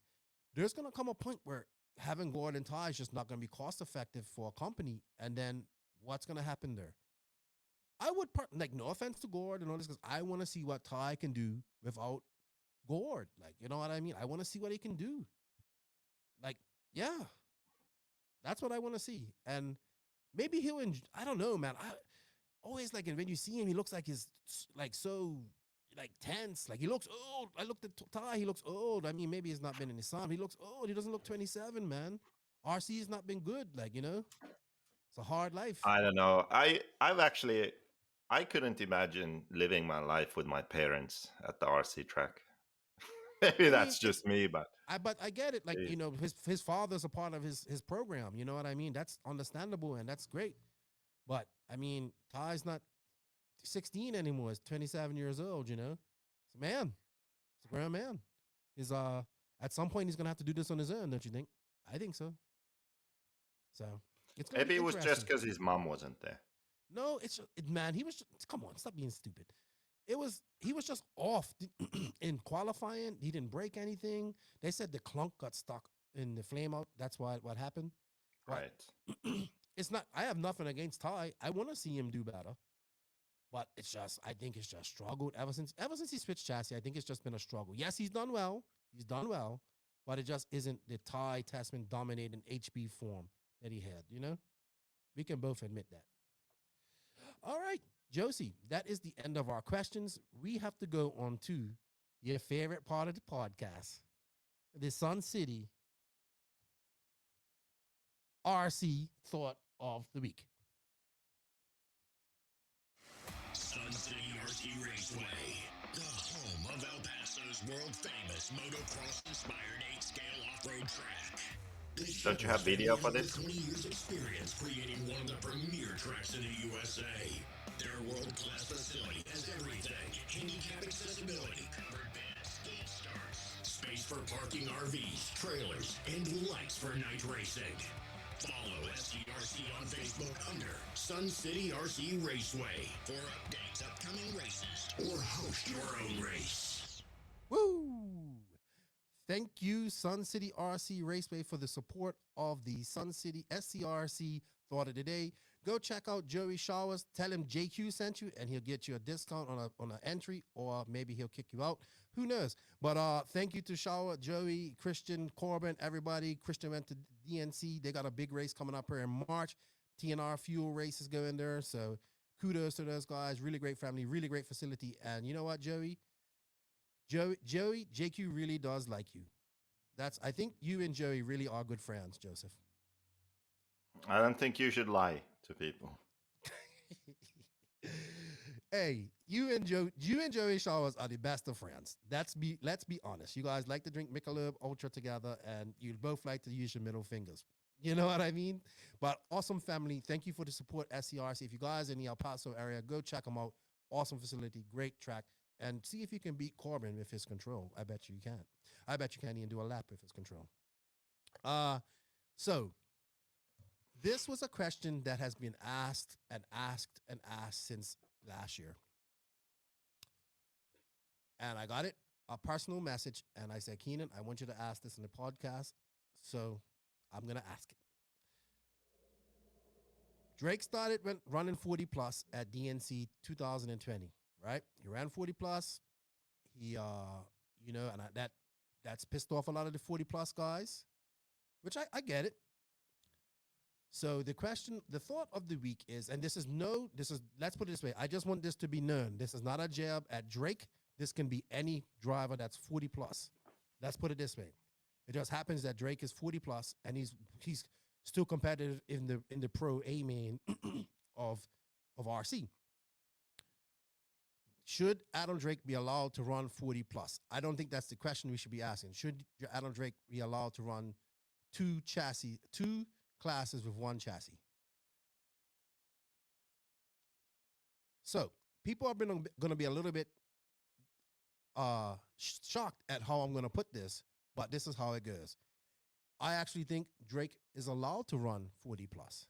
Just like anybody that's over 40, he is allowed to run 40 plus.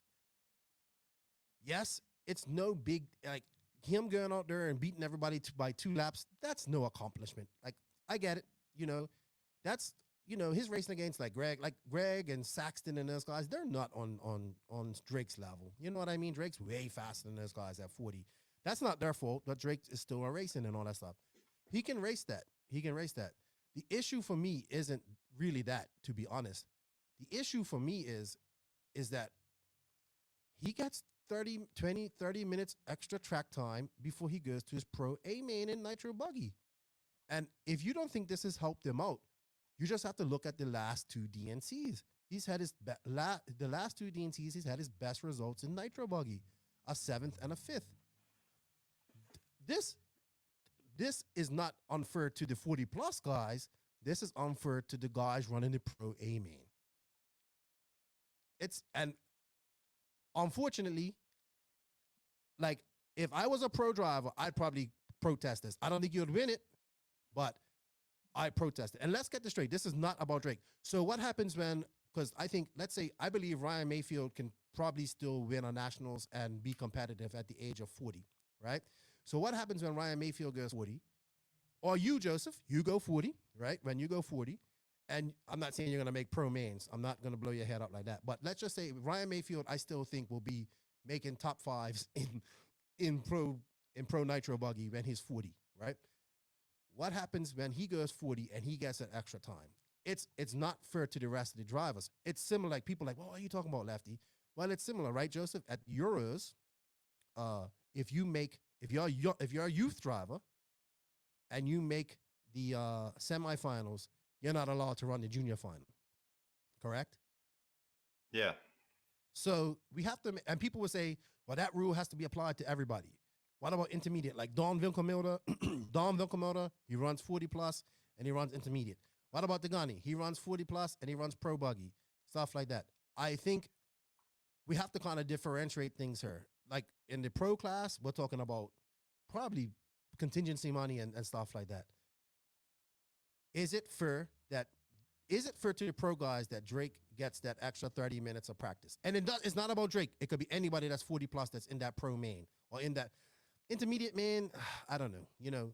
Is it fair? That's who it's unfair to, really.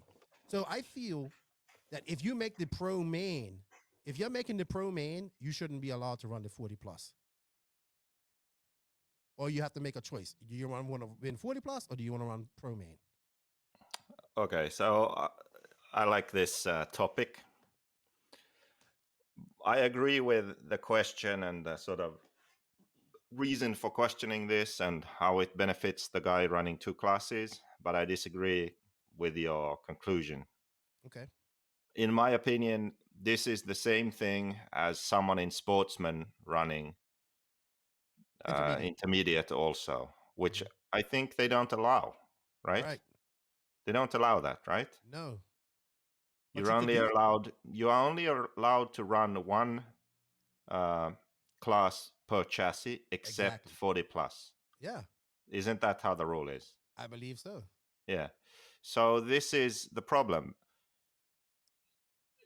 These race organizers only care about the money, and the 40 plus guys want the 40 plus class so that they can compete for the win, instead of having to race with all of these kids. And they've just sort of got away with adding it as an add-on class and allowing people to run both. But it's not fair. And this goes back to that thing that I don't like injustice and when stuff is unfair. This is completely fucking unfair. And it will take Mayfield turning 40 and winning the DNC and the current sort of whoever is the young fast guy at the time losing to him, and that team protesting and people getting mad, or me turning 40 and then they just want to screw me over. Yeah. Right. It will take something like that, but that doesn't change the fact that this has always been unfair and is still unfair.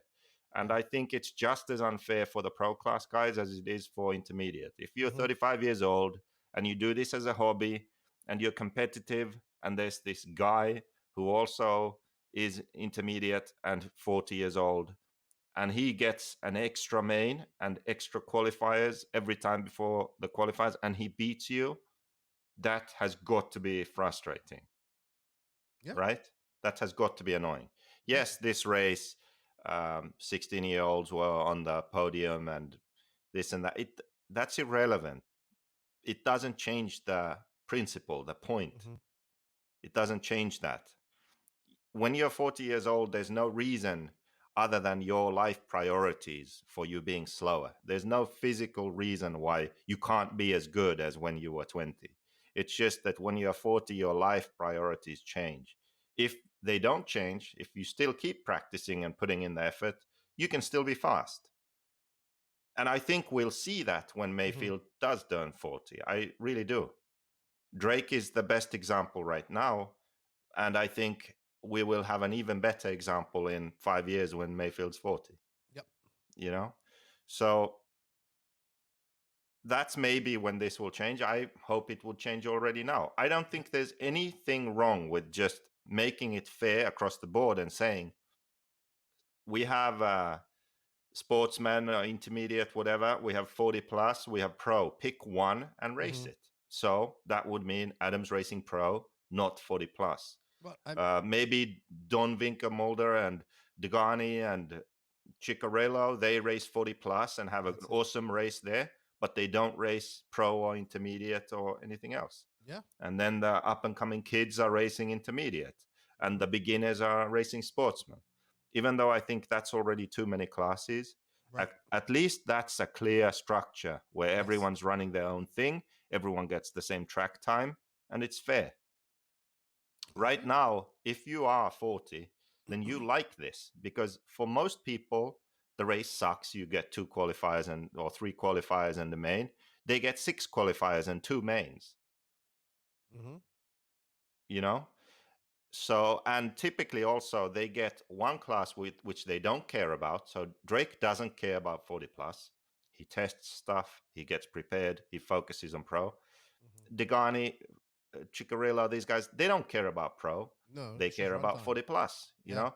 So these guys, they pick one class which they like, and then the other one is just, I get extra track time. And that's not how it's supposed to be. No, it's not fair for the other guys who have to compete against these guys. And saying that, oh, well, they are 40, that's no excuse, you know? It's like not like it's a disadvantage to be 40 and you need the extra track time, you know? It doesn't work that way.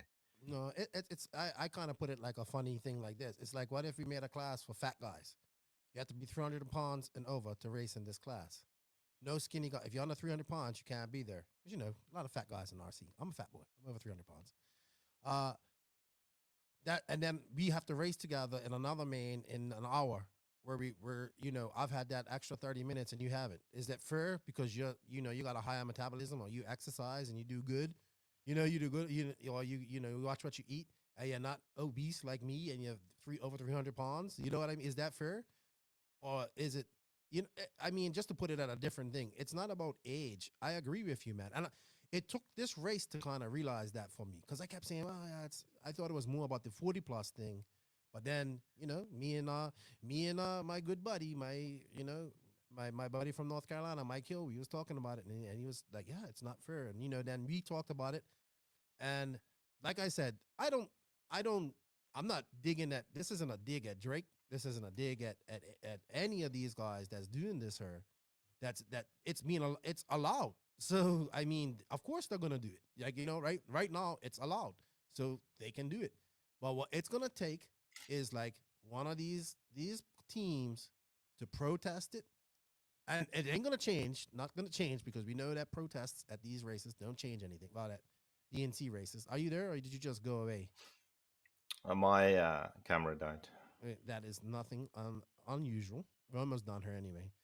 So I just want people to get that. This isn't a dig at Drake and what he's doing. This is more to show that it isn't it isn't unfair to the 40 plus guys. It's unfair to the people in the pro main or whatever main they're running. Like, you know, so that's our RC thought of the day, I believe, of the week. Anything to add to that, Joseph, before we go on? Well, just that I think this is a really sort of simple issue. Really, it's not complicated. You can only run one class per chassis, and you pick the class you want to race. But we know the race promoters ain't going to do that because they lose. Yeah, they lose some entries, but this is the thing. Like, are you doing this to line your pockets, or are you doing this to make a good living still, but make the fucking event really good for the people racing? I think over the last years, we've seen that these races are being made for the organizer, not for the racer. And that needs to change because we can't keep going on like this forever, because people will find better things to do. Yeah. I mean, what if you what if you're a young kid, like even at the Nationals, I believe, I think, I can't remember, CJ made the main the last time and he got to run the junior final. I think if you make the main at the Nationals or semis at the Nationals, you shouldn't be running the junior final. That's for the kids out there that Well, you can run the junior final. No, just make it a rule where you can't run the junior final. You wouldn't be picked anyway. But that's No, done. that junior final thing is like 40 plus. It's not this. It's not unfair to the juniors. It's unfair to the Right. Same people thing. in the semifinals because Right. the one guy gets extra practice. Exactly. That's the unfair part. Yes. And making this rule would make all the classes better. You wouldn't have some guys getting extra practice in pro or intermediate or sportsman, and you wouldn't have some fast guy who doesn't give a shit about 40 plus winning all the 40 plus races. Yeah. So that would mean that the guys who actually care about 40 plus and actually are excited to go to the race and try and win and beat their rival that they've known for the last 30 years or 30 years, they get the glory and the satisfaction and the enjoyment that they are looking for, because there's not someone who's still a pro, Yes. winning the races and Yes. everyone's racing for second. They get that, and the pro guys don't have to worry about someone getting extra time, because it's not just Drake that benefits. That's another thing. Right.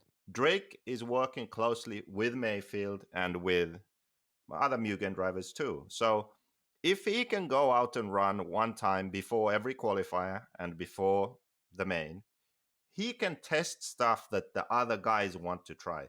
Now he's on J Concept, so they can try stuff, Well, this race, they know what to run. But Mm-hmm. I'm just saying, like, these are just opportunities to try things and get more information. And Yes. it's not just personally him that Right. gets more prepared. It's all of Mugen and whatever else he runs. They also have the benefit of having a top guy going out there and being able to test stuff for the team. That goes for everybody too. It doesn't just go for Mugen. It goes for TLR with Winkelmotor. It goes for us with Degani when he goes out there. You know what I mean? Well, that's different, because he's not on that level. Right. But, I get that, but it's still. you know. I know what you mean. I know exactly what you mean. So I want people to be clear, because then they'll be like, oh, Lefty and JQ are against Drake and doing this and doing that. I am not against. This is not a bone to pick with Drake. This is a bone to pick with the rule that is good, that allows this. So I just want people to be clear, because you know how people like to run with one side of the story and get the bull by the horns. My mom would say, So yeah, that's how I feel about it. These 40 plus guys, they're not on Drake's level. Like, it was funny. Like, people were like, oh my gosh, Drake is just blowing these guys away. And people in the comments, I'm like, he's racing guys that were fast 25 years ago. Like, you know what I mean? Like, Jesus, man, come on. Like, he's like, there's nobody else. Like, until you get there, then you'll be there. Then you get to race Drake in 40 plus. Then he'll beat you. Yeah, but that's when this rule will change. Of course it will. They'll have this rule until I turn 40, and then the first year I can do DNC 40 plus, then they won't have it. Or then they'll do what I said, right? Yeah, that of course. make it so you have to pick one. I know. It's so crazy. All right. Well, Joseph, just like you know Legends what, man? class. You know what, Same Joseph? shit. It's been a great beach RC and SCRC talk. You know what time it is? It's time. Do you have anything to add before we go? Because we're gonna have a chat with a DNC chat, like a full breakdown here, I think, in the next interview. Maybe we have a special guest coming on too. We ain't sure yet, but maybe we have a special guest. All right, Joseph. You know what? Thank you for your time. Thank you, everybody, for the questions. Think about the SCRC thing. Two things I want you to take out of this thing. These questions is the safety part, about being safe, and think about the 40 plus thing, and just open your eyes, open your ears, and think about, and your mind, and think about what we're saying. We're not. I repeat, we are not digging at Drake. This applies to everybody, not just Drake. All right, time for the Tekno RC main interview. Tekno RC. Tekno RC is a premium manufacturer specializing in 8th and 10th scale high-performance off-road RC buggies and trucks. Visit www.teknorc.com for a complete catalog of their products. Tekno RC. excellence in engineering. Hashtag Tekno Takeover.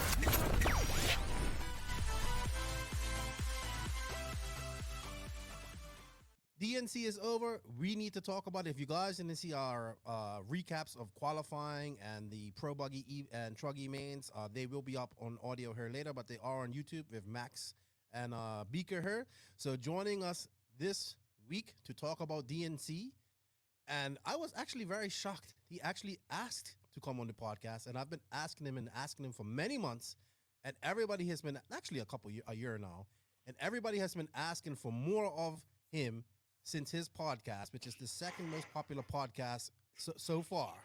I would like to introduce the first ever American 8-scale Nitro Buggy World Champion, Greg the Toe Degani. What's up, Greg? How are you? Good. Just waking up here. Yeah, because we can't call you a former champion because you are still a world champion.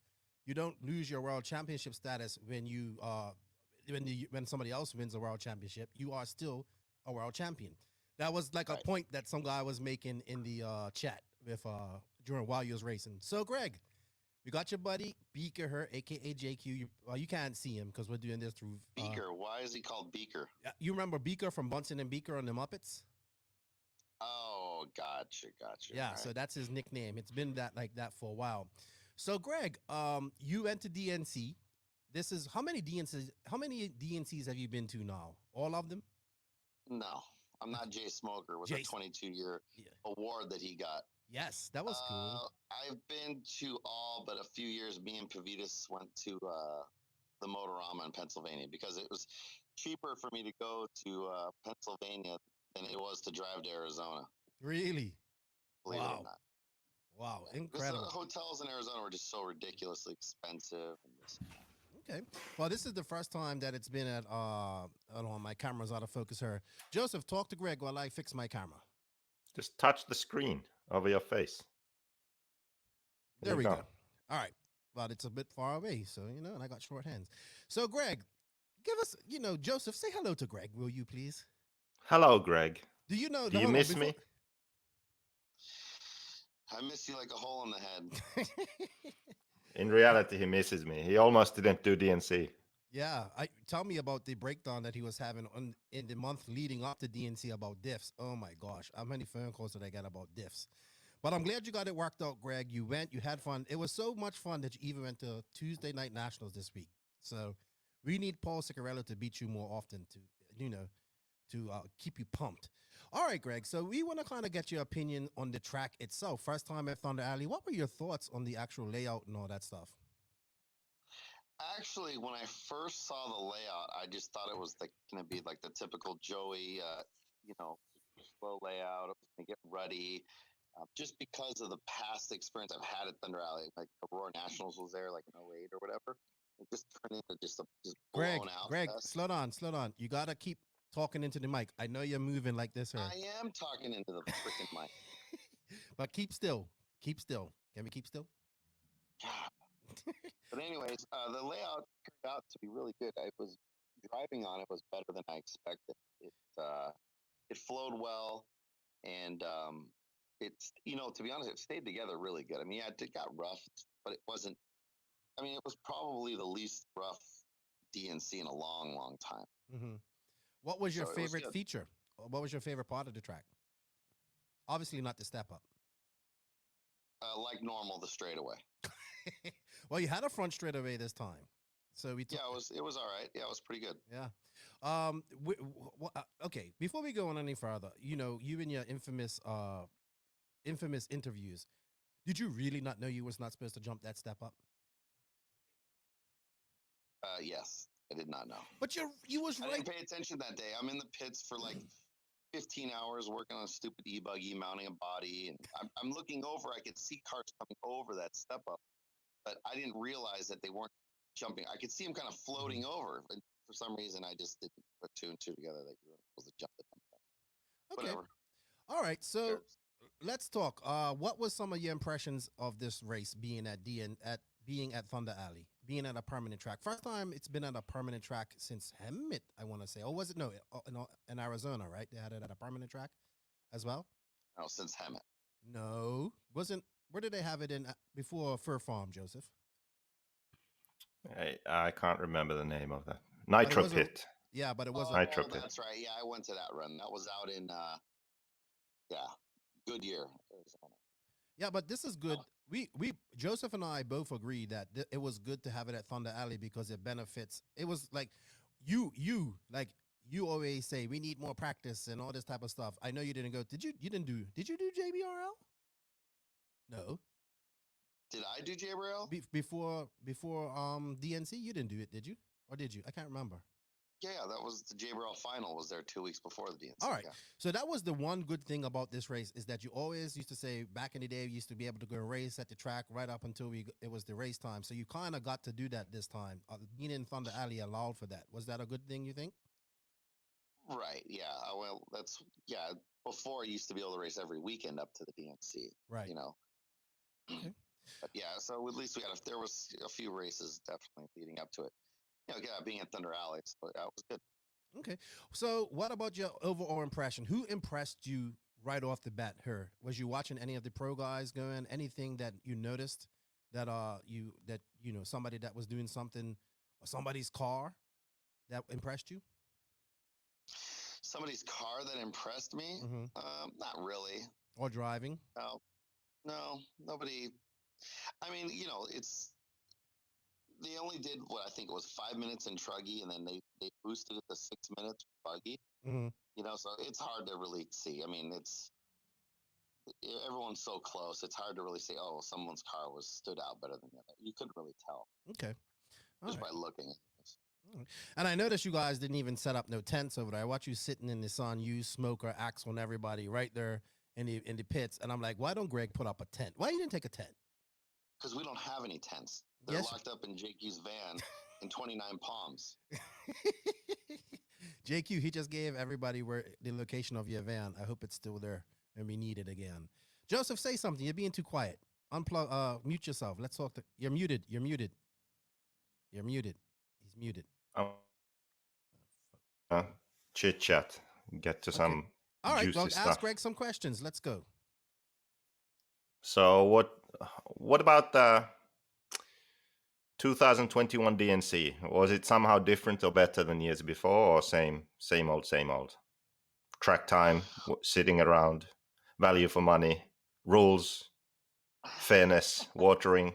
What was good about it was that it seemed more organized just because it being at that permanent facility. So for Joey to get it running up and going with wiring and stuff, which normally seems like they're running around crazy. I think it was just everything was done a lot earlier. So I think they had a lot less work. So it seemed like it was better. Yes. That way. Like the track was ready. Usually we'd pull up and it would be like, we'll still be waiting for him to finish it up on Tuesday night or something like that. Exactly. So it seemed like for Joey, it was easier for him as far as organizing. Normally like when it's out in Arizona or out, when we had it in Paris, he's kind of like organizing the parking lot situation and pits and things like that. And it seemed like it was more well organized. Yeah, I could see that. They even said like we was done like 2 days before, and that's good. So that makes things much more relaxed. How about the atmosphere? The atmosphere looked very nice, very, very like socializing and stuff like that. Like it looked different from previous years at Paris, to be honest. Yeah, I don't know. I really didn't socialize with anybody too much because I've been in the privateer pits. Everybody was set up, with their own tents and everything, and up in that area. So I wasn't really up in that area too much. Mm-hmm. So I didn't. It seemed to me like I didn't really see too many people because everyone was kind of spread out. The Mugen guys were out in the campground, and you had all the other teams up in the team pit area, like we had RCGP. Yes. So there wasn't actually too many people pitted in the privateer pits. Most of the tables at the track were vacant, and it seemed like they were making a big deal about it. Like, oh, this is, because the track owner guy, I forget his name, but I had said to him 2 weeks previous, I'm like, when is it, can we save these tables? And he's like, oh, it's first come, first serve Tuesday morning. Like there was going to be a rush of people coming in. So I ended up going there Monday night, camping out a night early just to save pits for Keith Henry and Smoker. and other JQ guys who they ended up having pit somewhere else, but yeah, there wasn't actually too many people pitting near the track. I would say those pits were pretty at empty. like 25% occupancy right there. Yeah, you had a whole table to yourself, I believe, right behind the trophy presentation or whatnot. Yeah, Okay. we're getting sunburn out there. It wasn't too bad. We only had sun for a few hours, and then as soon as the sun would go in shadow, it was pretty cold if you weren't in the sun. Okay. Did you well, we like to talk about the Pro Nitro main. Did you watch that at all? The Pro Nitro main? Yeah, I was on the 10 freeway driving home. I was listening to it. Okay, so we can't really talk about it because you haven't seen it then. Well, I listened to it. Okay. And kind of looked at it. Do you have any opinion on why Mayfield is so good now? Just dominating everything. Not just this race either. Well, I think, it's funny you say that. The reason is obviously he has the experience for these longer races, right? Mhm. And, you got Dakota, who's always good for 5 minutes and then just always blows out in every single man I think I've ever watched him. Something always breaks or something happens. And I think it's Mayfield isn't sometimes the fastest car out there, right? Mhm. Like you look at Dakota and these guys reeling him in for a little bit, but he knows that they can't keep that pace all the time. He knows if he just does a certain pace, that's the maximum speed to like not crash. Mhm. So I think he just paces himself well, and he's driving super fast on top of that. But he's not overdoing it. I think he could probably push it even harder, but he doesn't. He doesn't Right. need to. Well, his racecraft has developed immensely because remember, back in the day, he was known to just be good, going 110% all the time. and Right. That's true. And he was kind of similar to Fenn. Like, remember the 2014 Worlds, he was leading, and then he blew a servo. Like, he was so far ahead of everybody, then he blew a servo. And, he kind of had this reputation where that's kind of like why Cavallari had so many, and Tebow had so many more world championships and Reedy wins and all that stuff. Like, Mayfield had a reputation. He could win races, but he also had a problem finishing. Would you say that's true as well, Joseph? Yeah, or maybe he would finish, but he would make mistakes, Mhm. so they would beat him. What I saw was just a perfect example of racecraft. Getting older, he's what, 34 now, 35, getting 34, 35. He's learned that. I don't think is he? I think he's 34, 35.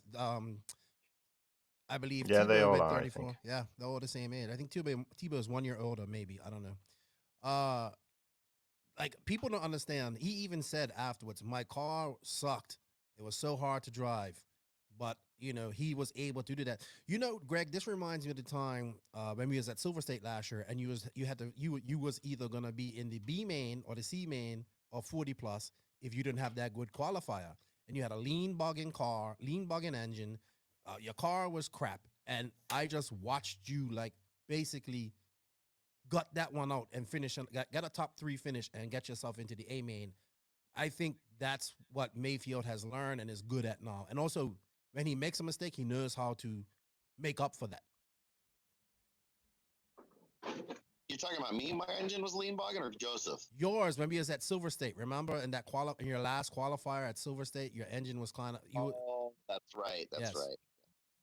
But you just gutted it out and you got to win. Like, well, you didn't got to win, but you got a top 3. And I think that's what people don't understand. That's racecraft right there. And that's something that can't be taught. That has to be, well, it can be taught, but you have to learn it and experience it. And I think that's what, honestly, I think that's what Dakota is missing when it comes to nitro racing. Yeah, I mean, he'll figure it out. I think, it's partly it doesn't seem, I don't know how many races he does. It just seems like he doesn't have enough experience in longer races for some reason. But I guess he goes to a lot of the races. It just, I think with an electric background and not so much gas background so much, right? I mean, mainly he learned, he was an electric guy first, right? Mm-hmm. So, Yes. I mean, yeah, he's just have to learn the basics. The thing is, I think what he's trying to do is he's trying to pace himself at Mayfield pace. He's going to have to go at his own pace. Right. Well, he was faster than Mayfield. You may not win right away. You may not win that way, but you're going to, you'll build up to a better result later. Okay. He was actually faster than Mayfield, but the problem is he would get to Mayfield and just make mistakes. And then the final mistake that I saw was when he got flipped under the bridge, and I knew that was that was the last one. It took too long, and he just blow out trying to catch him up. All right. What's your thoughts on Tessman not making the A main in Nitro Buggy? Well, yeah, that's kind of interesting. Well, I mean, obviously, if he wouldn't have broke or whatever, he had a problem in the B, he would have probably bumped up, right? Mm-hmm. Well, he wasn't in a bump spot, I think, when he broke. So, but it would have been close. He could have bumped, but it wasn't guaranteed. I guess Gord was trying to start his car in the starter box backwards for like a minute. He didn't even realize that his car was on the starter box backwards. He was trying to restart it. Wow. And then he finally figured out it was on the starter box the wrong way, and that cost him a ton of time. But yeah, I mean, again, you've got these the three it all starts like with practice qualifying, right? You have 3 laps, and that's really difficult actually to do. To string, you would think 3 laps is hard to string together. It actually is pretty hard to do. Mm-hmm. So then you get set in the wrong seating, and mentally you're all screwed up. I don't think they should have that 3-second or 3-lap practice seating thing. I think if you're going to seed, why don't you just seed by the whole race, right? What's your thoughts on that, Joseph? Joseph is gone. Oh, he's here. Damn it. Proceeding. Okay, go ahead, Joseph. You didn't hear anything you just said. Well, why did you mute me then? You unmuted yourself. Stop muting yourself. No, you muted me just now. So I said the whole race is better. Yeah, it's definitely the 3. So that would put maybe that would have put him into the A heat or whatnot, and going to Chicago 2 weeks before, during the JBRL race that was there that would have maybe helped him get some more practice. I agree. Why go to Chicago when you should have been at JBRL practicing? Yeah, that was kind of silly. But the thing is, he was living at Adam's house right down the street, so I'm sure he was out here at Thunder Valley practicing a ton anyways. What about Cav, man? Kind of off pace. How's he looking? Did you get with the TLR and Proline tires? First big race on this package, 8 scale wise. What's your thoughts on Cav? Well, I mean, I only really watched him 2 weeks ago, or 2 weeks previous at the JBRL. Mm-hmm. I watched that main. His car didn't really look that great in that race. Mm-hmm. I mean, my time was the same as him at 15 minutes. So, and my 14 over versus his pro race. So I don't know. I mean, I think he made adjustments and he got better, obviously. Yes. But they went out there the next day after JBRL. I mean, they were out there Monday after JBRL testing and getting things ready. Do you think he's going to figure it out? Because what's interesting is that Fenn seems to be the only one at Losi that's got, his car figured out. So I don't know if he's just driving that much better, or is it something else? Maybe the car is more catered to the way Fenn drives, because he is like their golden child. So all focus is on him. I would say Cavalier is like second fiddle right now at TLR. Obviously, he is. I mean, going in. Yeah, I don't really think that's the case. I think it's got to be something. Either. I mean, Fenn's a lot younger, obviously, so True. He's going to drive better. he's that's going to be the biggest difference, I would say. No, but Cav beat all these guys here at the last race of the year at AMS, man, I believe. And what was it, Mayfield? Oh, one of these races. I can't remember. So he's beat these guys. Mind you, it was driving the S-Works, not the TLR. He needs time to figure this car out too, I would say. Oh, yeah, exactly. It takes time. You can't just jump in and just expect to be good. Okay. How about Tebow, man? Tebow is like the veteran there. He's still kicking, made the mains. Didn't do as good as I thought he would do. I kind of had him up in my top 3. I don't think he made my top 3. So what's your thoughts on Tebow? I mean, it seemed like he was good the first 5 minutes of like the Truggy main and the Buggy main. Mm-hmm. And then he had the worst Marshall in the history of mankind in the Truggy race. It was the most ridiculous thing I've ever seen. Tell us what happened. And it wasn't on video, apparently. So, yeah, he crashed. He was in the lead, and he crashed at the top of the staircase. And then the Marshal, who wasn't even a Marshal, was just some kid that was spectating the race ran to get his car, and then the kid lost his balance and was falling on his back. And so instead of like dropping Tebow's truggy, he took the truggy with him and like flinged it behind his head, and it landed in the other lane. He landed in the landing area of the step up jump. Wow. So it was ridiculous. And then so he ended up like jumping the backside of the step up and jumping up onto the back straightaway from there. Right. To get back on the track. And yeah, it was probably the worst Marshall I've ever seen in my life. Incredible. That was pretty bad. And after that, he just couldn't recover after that mark. Wow. And other surprises here. Cole Ogden finished in second. Tanner Denny in third. Tanner Denny was, to me, was the biggest surprise of all of DNC. Well, Not really. Besides Ty got not a making the Mugen A. Well, why is that? Why would you be surprised? He's got a Mugen. I mean, it's obviously the best car right now. So what are you going to do? Is it the best car, or did they just have more time on it at that track? Well, it's got to be. I mean, Mayfield's the best driver with the best car. He won all three classes, right? You got Adam is at 50,000 years old, and he got fifth, right? So, and he puts a lot of time in, and these guys are working. Obviously, they're putting the most time in between the three of them. So, we actually their cars, their programs, they're doing good. I mean, Tanner's normally a B main driver, and now he's in the A main and made his first podium ever. So he was fast all weekend, and just the lines that he was taking was completely different from the other guys too. Yeah, I think Tanner's got a lot of confidence because he knows that there's no excuse, right? He's got a car that other people are successful with, so he knows that it's just a matter of driving. He doesn't have to look at any excuse with the vehicle or whatever. Being as you're talking about Drake, and you are a 40-plus racer, and actually this was one of this before we recorded review. This was our RC thought of the week. We have a lot of people asking about Drake running 40-plus. We kind of put it like this. And you go ahead, Joseph. You tell him what it is. You explain. You're not talking much. Just the fact that some people say that it's unfair that Drake runs 40-plus. Well, it's not unfair for the 40-plus guys. It's unfair for the pro guys because Drake gets an extra run before every qualifier and before his main. So it would be fair if you had to choose one. So the people who want to run 40-plus, they run 40-plus. And then the people who want to run pro, they run pro or intermediate or whatever. But that you can't run both because then the guys who run 40-plus and another class, they have an advantage in that other class.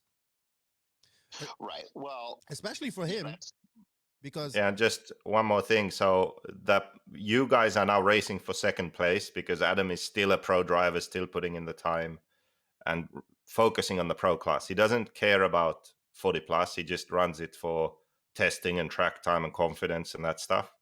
So if you had to choose what to run, he wouldn't run 40-plus. He would run pro. And then all you guys who care about 40-plus are actually racing for the win. Well, I mean, I really don't care that he runs it. I mean, I think it's fine. For me, I don't care. I agree with the fact that he shouldn't run it. Obviously it's not for the pro guys, right? Because they can't run it. I mean, right, but he has an unfair advantage. I think. Well, yeah. Let Greg finish. Adam could finish fifth place probably in that main, even if he wasn't running 40-plus. I think he's good enough that it doesn't really matter. I don't think. Greg, doing that. You move. Yeah. Stop moving. You're moving all over the place. I know you are. But think about it. Okay. You know what? The last two DNCs, he's finished 7th and 5th. Right. That's his best 2 DNCs in a very long time. Look at his truck result. He kind of blew out. I think he finished last. I think the 40-plus helps a lot. If I could go to any big race that I sort of put an effort into and I'm sort of doing the best I can and I get to run one more time than everyone else, like at the European Championship, for example, I guarantee I'd do better. Like it's a big deal when you aren't Mayfield. When you don't have the talent to just adapt and be dialed immediately, it's a big deal. Here's the thing. He's going by what's put in the rules. That's true. And this race, there is no rules. And we'll get to that. So, he's 40-plus. He can run 40-plus. He can run pro. the bottom line is they need to make it, like you say, there you can only pick one class because the race is it's too long. It's too long of a day. There needs to be limited as far as if you're running 40 plus, you should be just running 40 plus. You should run 40 plus in intermediate class, right? Or 40 plus in pro. Right. You just pick one class to run. But these guys, it's all about profits. They're putting profits ahead of an enjoyable race, in my opinion. So it's good.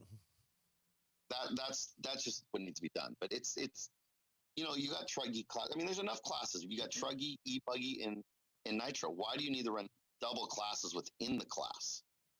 You know, it should just be you pick one class and that's it. Mm-hmm. Or if you make the pro main, I think the main No, actually helps. no. Okay. It's unfair on every level, not just Okay. the main. Okay. But you got to understand, I think where the real advantage for him and for guys like Mayfield and Mugen and all them guys is that 30 minutes, a hour or a couple hours before the actual pro main. That's the real advantage right there. So it's gonna, you know what it's gonna take? It's gonna take one of these drivers to think about it and protest it, and then it will stop. Or it's gonna take like Joseph. The Testaments have been crying about that for a while, but I mean, I disagree. I still think he's going to do real well. I mean, I think he will too. He's not going to probably podium the pro main, but you know, instead of him being fifth, if he didn't run the 40 and over, okay, what is he going to be sixth? He's going to lose one or two position. It's who cares? I mean, does it really matter? He's going to be in the main. It's going to do good either way. It begins, like I said earlier in this podcast, there are two ways this is going to end. One is Mayfield turns 40 and beats Testman and Fend and these guys or whatever. And then it's, well, he runs 40 plus, so he gets track time. That's why he's winning, you know, and then they are forced to change it. Or then I turn 40 and I can finally race the 40 plus class, and then they change it. Just by like dumb luck, because that's my luck. Just like Legends class. Woohoo, I can race it up. There's no more. Well, you also kind of forced yourself out of that one too. Did you race your Legends main? No, or did you? No, because the year I ran Legends, I was disqualified, and then you ran. Then there was no Legends after that. All right. Let's just go through a few more people here that I think we should talk about. Man, Spencer Rivkin, best DNC he's had in a while. You know, he's been in the B main. I think the last 3 years I've been going, bumped out of the B. That helped him. You could see that helped him. He finished fourth. He was battling with Tanner Danny for a while at some point, and he finished like just under two, just like a minute and a half. Sorry, a second and a half behind him. I think this has been Spencer's best DNC, and it seemed to me like the AE cars or the AE camp on that side struggled all weekend. Hello? Talking to me? Yeah, anybody who wants to answer. Yeah, I mean, I don't know. You know, you a lot of the stuff you're asking me about these pro guys, I'm not even paying attention to half the time. You're seem to be knowing a lot more than I am. And we also understand that you didn't get the memo for the step up. We just wanted to get your thoughts if you had seen these guys run or whatnot. But anyway, I mean, you called us up. You wanted to come on this podcast because let's talk about what we were supposed to talk about already. Yeah, let's talk about that because I got to go here in a few minutes. Okay. So I'm gonna put the video. I'm gonna put the video of your race to roll here so viewers can watch it. It's gonna start by you being taken out on the bridge here. Okay, there we go. You wouldn't be able to see it though. So now I think I got a little loose and maybe it got into me. I don't know exactly how it happened so fast, but I just know that we were in the lead by probably we were in first and second. Me and Cole Jensen we were ahead by 5 seconds at least, I think, on Paul Cicerella, I would say. Mm-hmm. Yeah, you're coming up to the bridge now, actually. And Cole wipes us off the map, off the bridge, and we end up second, third. What a bad mark. What a bad spot for you to land. And there comes Paul. There comes Paul. Paul got lucky all weekend. He got lucky in this race at the end. He drove well all weekend, though. But, I mean, he got lucky at this.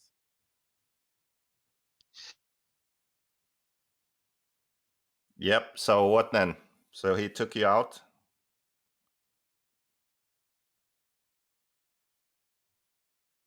Back right. and then I'm holding these guys off. And then I didn't even realize that Cole had cut the step off. Everyone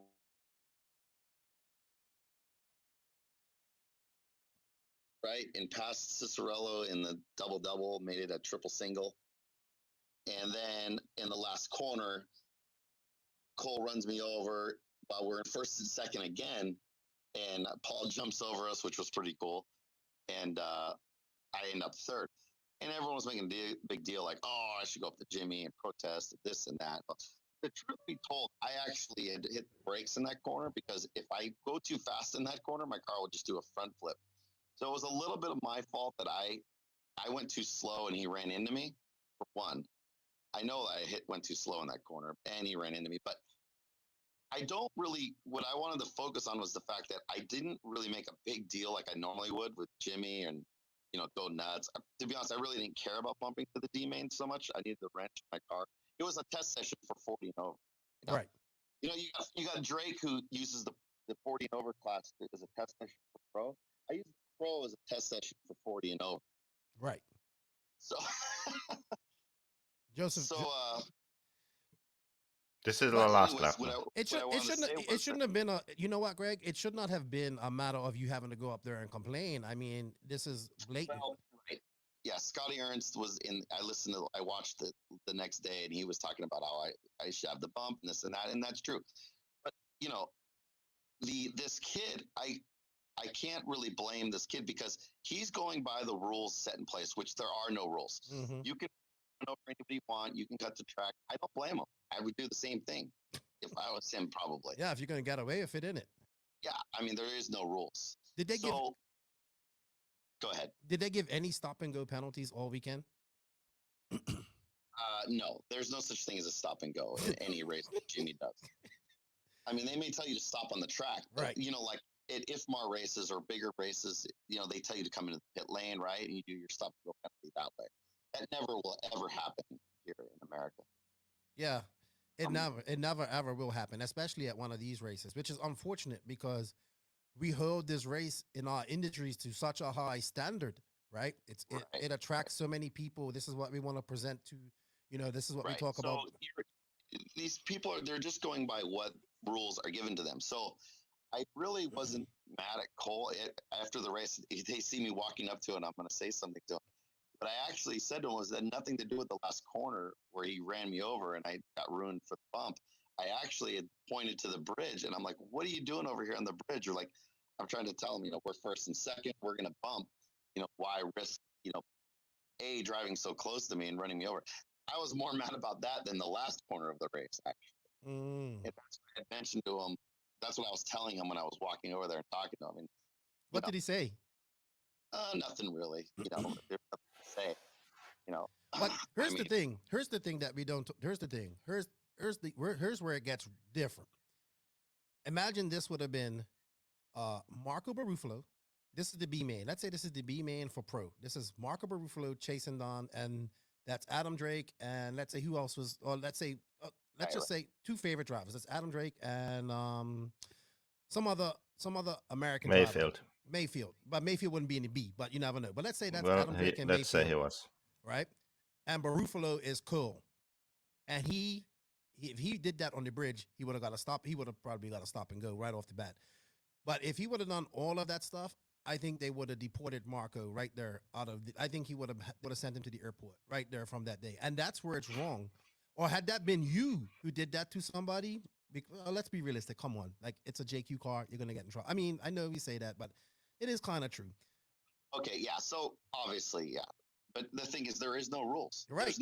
There's rules for certain people. Referee, because that would cut. That would be an extra person that they'd have to pay. Is it that hard to get a referee there and to make for calls? Is it that hard? Yeah, that's an extra $200 a day that they're going to lose in profits. They just made $50,000, probably. Right. That's the difference. So, a lot of people complain how Jimmy doesn't see everything. He obviously does see everything. He doesn't want to make a decision, Well, and he needs to get somebody that's going to make these hard decisions because this is supposed to be the upper echelon of our industry. This is the biggest race in RC apparently. it's one of the most prestigious races, been around for 22 years. So that 22 years to get this right, but we can't get a referee. And the reason this is just ridiculous because if you look at the RCGP race, and none of this, I mean, what I don't even know. Like when the same track, same different race, had a referee, had everything in place, and it was a much smoother race. What they need to do is just come out right off the top. You got to start at the top. Man, hand out a stop and go to any pro that does anything wrong. And I get you. I guarantee you that what shit rolls downhill. So anyway, what happens at top, everybody's gonna fall in place coming down. But nobody wants to make these decisions. And ultimately, it really isn't Jimmy's fault. It's Joey needs to be the one that has the referees and things like that. But he should be up there doing something. But he's in the pit socializing, things like that. So it is what it is. Okay. Another thing that I wanted to mention real quick is I got to go here in about 5 minutes. Okay, no problem. Was before Joseph's gonna love this one. So before the 40 and over main was starting, obviously, how does your driver's stand position go, Joseph, in every race you've ever been to? By qualifying position. Correct? Yeah. So before we're up there for the 40 and over race, getting ready to start, and what's his name? What's the TNR guy? Chris Nelson. He got up there late up on the drivers. Now he was like 9th or 10th qualifier, right? So he was going to get like one of the worst, or the third to last pick on the starting position anyways. Or 4th to last pick. He gets up there late and he wants to stand on the left side of the driver's stand. And it's filled with like the Losi guys, and it's Mike Morales from Mugen was over there. And he goes into Babcock to complain he wants to stand on the left side of the driver's stand. So Jimmy comes out and for some reason makes Mike Morales, who was like 4th qualifier, I think, 4th or 5th, move to the right-hand side of the driver's stand. And he had to stand next to me, which I was all the way on the right side. And anyways, and so it came in, and Drake had mentioned something up there. He's like, yeah, they made you move because Mugen's not a sponsor of the race, and TNR Fuel is a sponsor of the race. So they made him move, gave him the spot. And they wouldn't dare tell the Losi guys to move, even though they were higher qualified, because they were also a sponsor of the race. So I thought that was pretty bad. Well, yeah, but that's exactly what you would expect, because that's the whole problem with these races, that they are so inconsistent and there's favoritism. Depending on who you are, what the situation, then they bend the rules for you, right, or against someone else to benefit you. That's a big problem. You have to be consistent. Yeah. Mm-hmm. Right, exactly. Well, I'm going to get going here, but one thing I wanted to say is that, the whole incident in the E main, who cares? It was the E main with Cole. We had a good race, me, him, and Paul, and the kid drove good. It's my fault. I'm too slow. I'm in the way. He ran into me. I wasn't too mad about that, really. And the rules are, he's just driving what rules they're given. If you've never been reprimanded for doing something, you're not going to think about it in the future. Exactly. So that's the whole thing. And you know what? He's going to benefit better in the D main. He's a real nice kid. I pitted with him 2 weeks ago at the DNC. He pitted next to me. And, he's got a bright future. And he needed to be in the D main more than I needed to be in the D main. Yeah, that's a good way to look at it. Yeah, too. but you would have both been in the D main, though. Yeah. Paul would have been out. Yeah, so you could have actually beat Paul. Right, and that's the whole thing. He needed to learn. I think it was a good lesson for him. He learned some things, but it is what it is. Hey, Greg, before you go, are you now more determined now that Chicharero finally got you? He got you in e-buggy and he got you in Nitro buggy. Yeah. I love it. He finally got you. So you're at Tuesday night nationals. Are we calling this a comeback, or you never left? It's I went to Tuesday night nationals because my stuff was already in the car. Well, you had fun, and you yeah. You know what, Greg? Before you go, I just want to say to people always wonder why the level in California is so high for racing, right? Is that the funny thing is that you actually were racing against all these guys, like you're racing against Chris Nelson and all these guys again 2 days after DNC. Like That's insane. I wouldn't even want to look at a car 2 days after DNC. So, Yeah, well, I had to get a win in. All right, I gotta go. My wife's crying. all right. Thank you for your Talk to time. you guys next week or something. All right. Okay. See Bye you. bye. All right, bye. All right. So that was 2002 world champion Greg Degani talking about rules. Yep. Joseph, it's good to hear it from somebody else because if we keep saying it, it sounds like a broken record. You know what I mean? But rules need to be applied Yeah. to everybody, and we need to hold these races at a higher standard. I would say. So, Joseph, would you like to comment on that before we move on to something else? Man, your internet's all janky. Well, Stop not watching especially. this. I think we've covered it already. Enough. Yeah.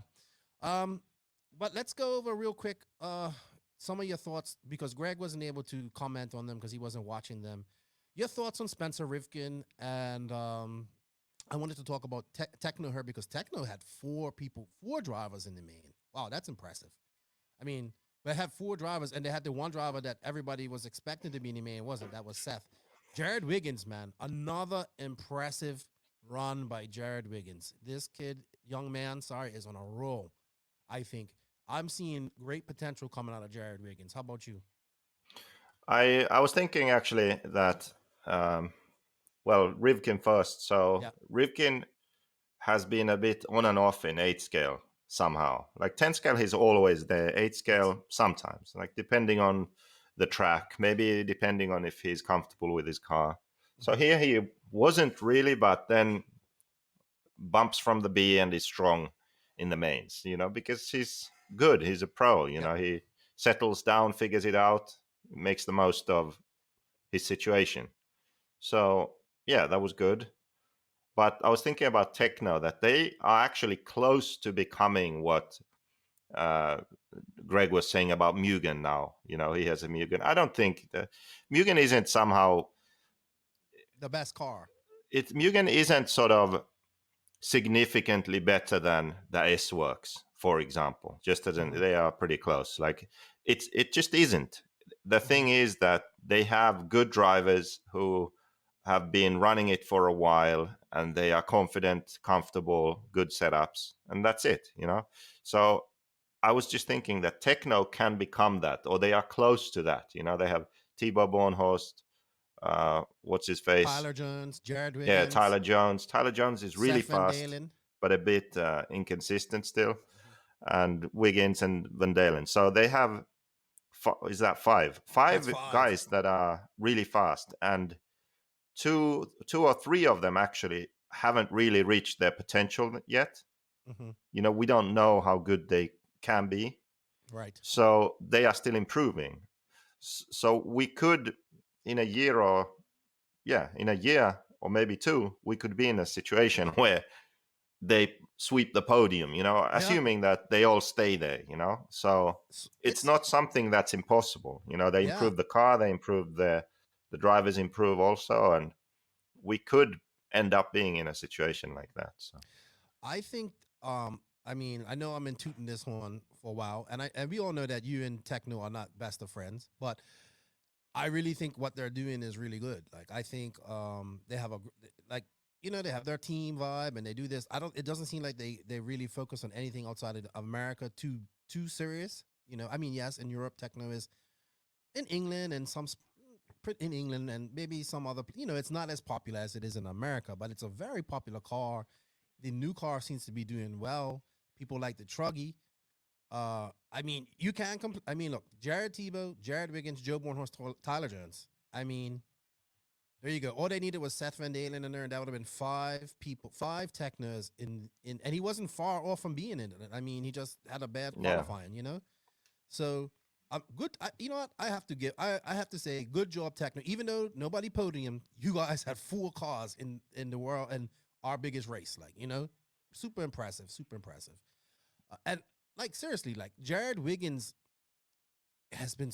I mean, I had him on the podcast a couple of weeks ago, and I really got to talk to him and got to see how he thinks, and he's super smart. But man, I don't think Jared is as talented as say Tyler Jones or Tebow or even Joe Bornhorst. born horse. He's definitely talented. I just think that this guy's working hard, man, and he understands it and he gets it and he's racing and is putting in work, and it's starting to pay off. Yes, he has very good talent, but you know what I mean. He's not Ryan Mayfield. Maybe not now. Maybe not now. Maybe in the future he can be a Ryan Mayfield talent, but he has definitely been a sleeper, and I'm again impressed by him as well. We talked about Cav with um with Greg, but I just wanted to touch on him real quick. What are your opinions on Cavallari right now? You know him as a person more than me. You've hung out with him. You've practiced with him. What do you think's going on in his mind right now? I don't know. Because he hasn't really. I mean, in that main event, if you think about it, he got beat by Drake right at the end. Yeah, Adam, got by Whipped and him at the beat end, him yeah. for 5th place. Yeah. So he gets 6th place. He gets beat by Adam, who's 50,000 years old, like Degani says. He can't be satisfied. There's no way. No, Far from satisfied with that no. performance. Do He you? wasn't really a factor at any point. Mm-hmm. So and also, even in 10th scale, he wasn't really doing that well. It wasn't he even in the B main or close to being in the B main at some He races in went to 10th the scale in one of the CRCRC race, classes. I believe. I believe he was at the CRCRC race. Yeah, he was B main or bottom of the A or Right. something like that in some of Mhm. the classes. So I don't know. I think if I would have to guess, then I think he expected a bit more Mhm. immediately, and it's Mhm. going to be a bit harder than he expected. You know what? If we look back, because look, people be like, everybody was giving me first off, everybody's giving me shit about Fend, which is cool, which I'm probably still gonna pick him anyway, unless David Ronnefalk's there. But to be honest, and look, I like before people say I like Mayfield. I think Mayfield is incredible. Like, I think there's only 3 people right now that can probably win the worlds, and it's David Ronnefalk, Ryan Mayfield, and maybe Ongaro. I don't know. I'm not too sure about Ongaro right now. But he will get it, man. He has to just. I mean, I'm kind of just like I didn't understand why him and Fend and all them guys were doing CRCRC, then they missed out on the warm up race and all that type of stuff. So he will get it. I mean, we're talking about coming from a pillowbow car and on different tires and all that stuff to completely switching up your program besides engines. People say, well, Tessman switched up his engine and his tires. It's like a chassis, like, you know what I mean? A chassis and tires are the 2 most important aspects of your game. So I think he figures it out. The only problem with Cav is he doesn't have much time. You know how them people are at Horizon. If you ain't making no money, you get snipped. That's how it goes. That's Well, how it how goes. long is his contract? Oh, Is it 2 2 years. years? Yes, If it's I would 2 say. years, then yeah. If it's 2 years, then next year he needs to do well. But here's the thing. If he okay, look, Cav is gonna do well. I know this. I have seen this in the eyes. He will do well. I'm hoping. Because I'm a fan of Cav. You know what I mean? I am a fan of him, and he's my, you know, I consider him like as one of the greatest of all times. You know, he's gonna go down as one of the greatest of all times ever. A lot of people don't like him because he's not sociable with it, and sometimes he's a little awkward, I guess. You know what I mean? But he's always been cool with me, and I like him. I think he figures it out. If anybody figures it out, it's Cav. Who I'm more worried about is Tessman. I think not like we talked about this in the thing, but now that's the true test. This is the true test for Tessman, man. Honestly. And speaking of Tessman, I have to say, okay, do we want to talk about Tyler Jones real quick, or because Just I'm finish Testman. Finish a thought okay. for once in your life. Okay, sorry. Okay. Speaking of Tessman, I looked at CJ Jellin and I thought, like, I bet you him and his dad feel happy about that. You know what I mean? You know, What the do you mean? breakup between him and Gord and Ty wasn't too good between CJ, his dad, and this. I remember toxic and all that type of stuff they said. I heard they beat him. I think CJ had a great DNC. CJ had a great DNC for a young man that hasn't raced all year or done much. and was kind of not on the best foot going, after such a bad 2020, DNC 2020. CJ Jalen, Nitro Buggy main. I believe he made Truggy main too, as well. Not sure about E-Buggy, but great run by CJ Jalen. Your thoughts on CJ Jalen besides taking out everybody and the Truggy main? Yeah, I thought he did really well. I mean, I haven't really heard anything about him. Mm-hmm. Hasn't been racing, I think, and then shows up at DNC, makes the main fast. So Yep. that's good. Very good. Very good. Very good. And he's getting older now, so I want to see CJ succeed, man. I want to see CJ How old is succeed. he? 15, got to be 16 now, I guess. Yeah, His voice has gotten a lot that's deeper. still that's still so young, though. Like, I mean, anything's possible in his career if he wants it. If you think He's about been it, around for a while. Been around for a while. it's like Fend. Isn't Fend only 23 or something Yeah, stupid? he's young. He's young, dude. He's just been It's around crazy. for It's so like long. he's 10 years younger than the people he's racing. So if you think about it, he can gain the experience, start finishing races, and he can be the dominant force, He can along start with being dominant at 30. You know what I Ronne. mean? Ronnefalk is another one who's surprisingly young, I think. 24. Man, it goes 25 soon. Or So just turned it's like, 25. what the hell? Amazing talent, man. Amazing, amazing talent. Tyler Jones, man. Glad to see him at DNC. This is one of my favorite up and coming young drivers. Super fast. I really too bad about Truggy when he wailed that he went full tilt into that hay bale first couple of corners. I felt for him. He suffered. That hurt him a bit because track time and stuff like that. Going into the next day, I would say E-Buggy super fast but blew out. Here he had some glimmers of hope, bumped up from the B and went to the A. I think Tyler Jones goes I think he could have done better, but I think he should be happy with, besides breaking in truck, which I think he would have really done well in as well.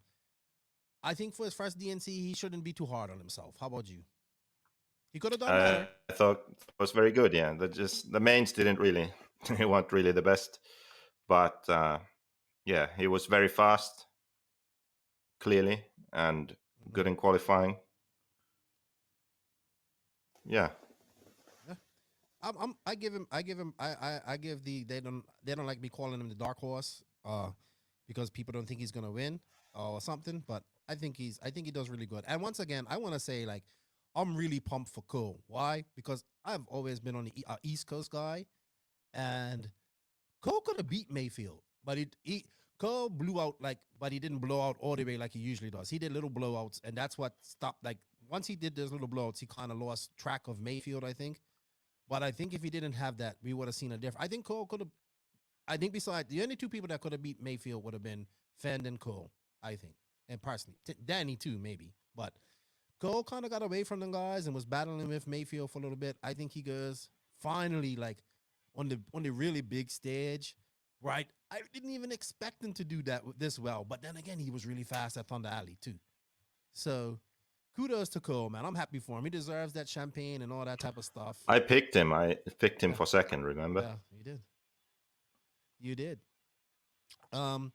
Atmosphere, I heard there's like a big party and all that stuff. My boy Chase had on it, had a big party and all that stuff afterwards. I just wanted to touch on that because I know some people like, oh, we shouldn't do this and stuff like that. I wanted to say, there's always been a social aspect of DNC. Joey always has a social. I've never been. Have you ever been, Joseph? To the official driver's social? Yeah. I'm not sure. Yeah. Well, he has it at, honestly. I don't think so. Yeah, I don't think you're invited anyway. But you don't need an invitation. Right, but I had some people asking me what I felt about having parties and stuff at DNC. I'm fine with that, man. At the end of the day, we have to do everything within reason. Who am I to tell somebody not to get not to have fun at a race? Because that's what I tell everybody to do, is have fun. But from what I saw, it looked like I just wanted to keep on that because it looked like it was a really great atmosphere at DNC. And we, Joseph, I know you say, do we go to this race to socialize and then race? That's what we go to. That's what people realize. This is a race to go socialize and race RC cars, like you said. we do this and we want to socialize with people and all this type of stuff. We want to have fun. RC's for everybody. I just think, yeah, the party part of it is a part of DNC. It's always been.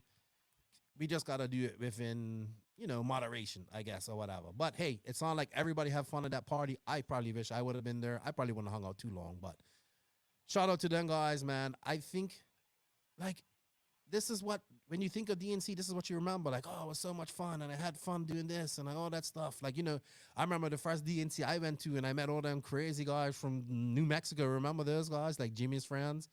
They were just there to have. They were just so happy to be there and having fun. Like, and I think, to me, that's one of the big aspects of DNC. Why I like that part. Yes, the racing too, but the social aspect of it. And this is still a race. We're people think, oh, you guys are anti DNC. I'm not anti DNC. I love this race. I want to see. I love the race. I love the racing. I like the atmosphere and all that type of stuff. We just think it could be better if we can hold it. If we're holding this race as one of the upper echelon races of RC, it should be better, like for everybody. That's all. I finally see what you say, Joseph. You keep been saying this for years. There's no air compressor. There's no tables. Man, no schedule. Man. I see all of this. I finally get it. Like I finally get it. Well, that didn't take long. I mean, I always knew it, but I guess sitting back and watching it and being there, sitting back this year and just watching it not being there, I kind of not involved in the social side. You forget about the schedules and all that type of stuff because you're having fun. I think it should be at Thunder Alley, or it would be nice if he could rotate the track like 2 different tracks in California, but Thunder Alley is probably the best one we can have. And I don't know, man. What else you wanted to add? Did you want to add anything else to that before we go? Or like, do we have a rant? Or I actually have a rant. Yeah, we can rant in a minute. I would just add that that's the most important point, what you just said, where it's not that we hate the DNC or don't like Joey or Jimmy or these guys. Like, that's not the point. People always focus on that. The point is that we enjoy racing, and I don't have a problem with those people either. It's just that the racing could and should be better. So because of that, that's why we, and those complain 2 guys, and rant. And those 2 guys have, with this race, have the influence to change things too, as well. You know what I mean? Jimmy with his series and Joey with this. But at the end of the day, we know what it comes down to, and that is that. And if we accept that and we know that it's about this, then I'm fine. I don't mind paying. Go have fun and come back, but it could be better. I mean, but it's not only money either, because it's sort of pride in this too. He has a lot of pride in this race as well. No, the point is that yes, to make money, that's fine, and it's sort of a safe way to do it now. It's easy, easy enough, like, let's keep it this way. To change stuff is always harder work. Yes. And there's always a bit of risk involved. But I think that to do a better job in the long run would be also financially more beneficial. Yes. So it's not 100% just like, oh, we want to make as much money as possible. Because if it was, they would do a better job and make more money.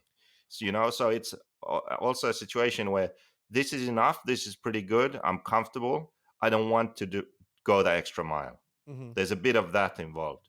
And for that to change, people need to speak up and say, look, we aren't satisfied. We aren't happy with this, needs to be improved.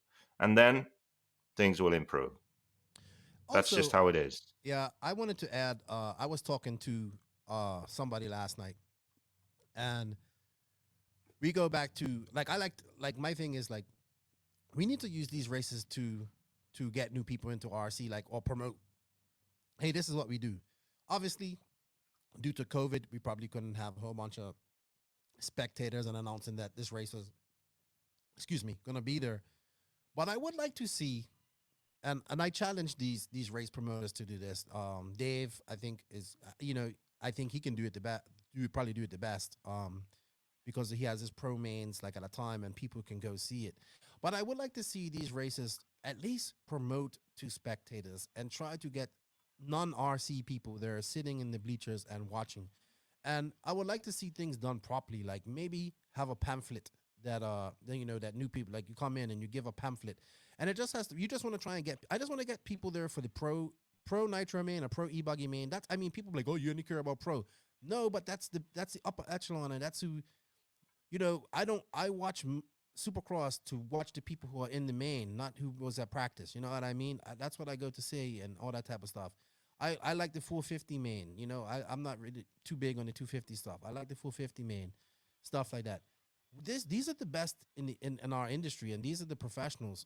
Let's make them be professional for once, and let's try and like promote these races. I'm not like Manufacturers Cup is the example I keep coming back to. It was such a great race, but see, well, like anything, to do things like that, it costs money, and it affects the bottom line. But I think these promoters, it wouldn't cost much money for them to promote to spectators and bring them in, and let's, like, it's kind of like this, man.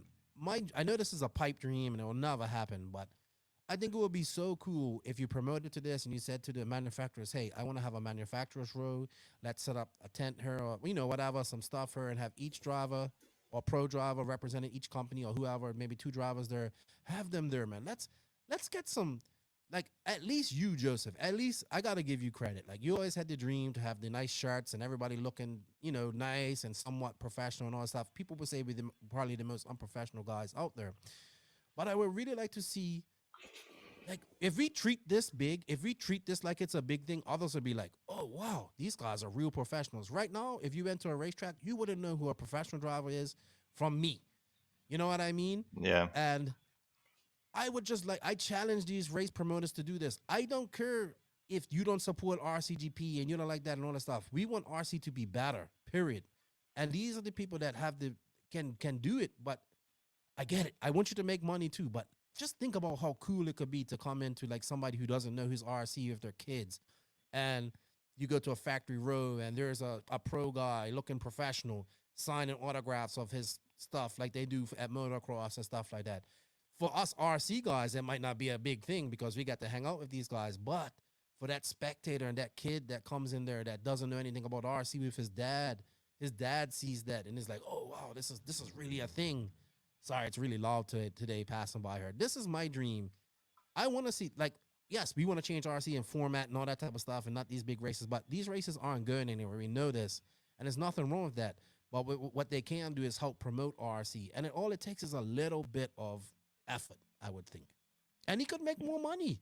And that's the key thing that I already mentioned. Like, those things take extra effort, and there needs to be a sort of a will to do that, something to motivate you to do that, and that's missing.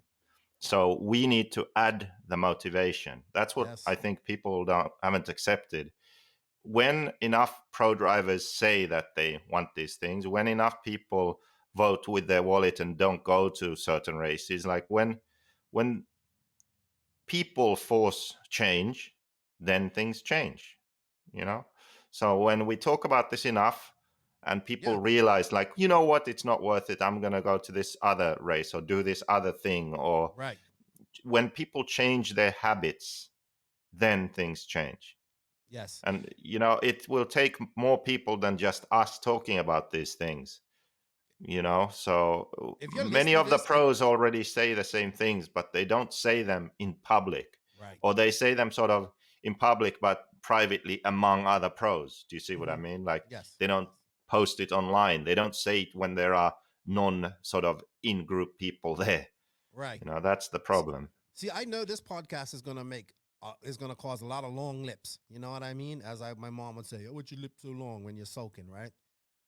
I'm not, like, I don't want people like, oh, stop pissing and moaning. I'm not pissing and moaning, man. I'm not pissing and moaning, but just, like, this can be better. Like, it can be better. Like, when, like, as soon as you say RC is in trouble, oh no, we had 200 entries, and then we go on that thing. But that's a whole another rant. You know what I mean? So I wanted to touch on something because you brought it up. You spoke about image. I'm actually going to talk about this on my YouTube live on Friday, but I thought I might as well do it now too. So I'll share my screen here so you can see this. This is from a video. So this is an interview of Mayfield. Just, I want you to look at this image. This is just a screenshot from a video. Mm-hmm. So you look, see the background, there's everything, like, it's just random. You know, Yes. it's just random. Yeah. Here, it's some dude in a container, right? Yep. No branding anywhere. It's just some guy in a container. Well, not very inspiring. No. Here's some dude standing under a tent and there's no branding and it doesn't look like anything special, right? It doesn't scream professional to you, right? No, of course. Right. I agree. Here's some guy, again, no branding, just some random tent, some straps in the background, a power cord. Okay. Here's some guy standing, there's a big mess behind him, a trash can. You know, you see a bit of branding here. It looks like there's something going on, you know, team setup. But, you know, it's just a mess. Right. I agree. And then look at that. Yep. Looks like this guy is some sort of professional, you know, branded shirt, backdrop, looks pretty good right there, don't you think? I agree. Right there, interview, you know, backdrop. Madman Marco Barufalo. Oh gosh. Look at who's that. this Even guy? a village idiot, Gypsy, can look good. Looks pretty professional, I think. Like Yeah, I there's would say some so. sort of something's happening here. Another interview. Who does he race for? Well, that's not hard to figure out. Mhm. You know, and I just wanted to share that as an example that it's not that hard. It's not impossible, but you have to make a bit of an effort. Yes. And this applies to everything. So to be able to have pictures and videos that look good, everyone has to sort of be on the same page. Mm-hmm. And when we were doing RCGP, people would make fun of me and not just sort of make fun, but sort of half seriously be annoyed at me because I insisted on certain things, right? Mm-hmm. And I mean the organizing staff, people involved in putting this together. Like, I'm mini Hitler, you know, but Oh, you I had to had be. to be Yeah. because I had an idea and I knew if I didn't put my foot down and get things done in a certain way, then it's just going to be another race. It's just going to look like everything else and nothing will change.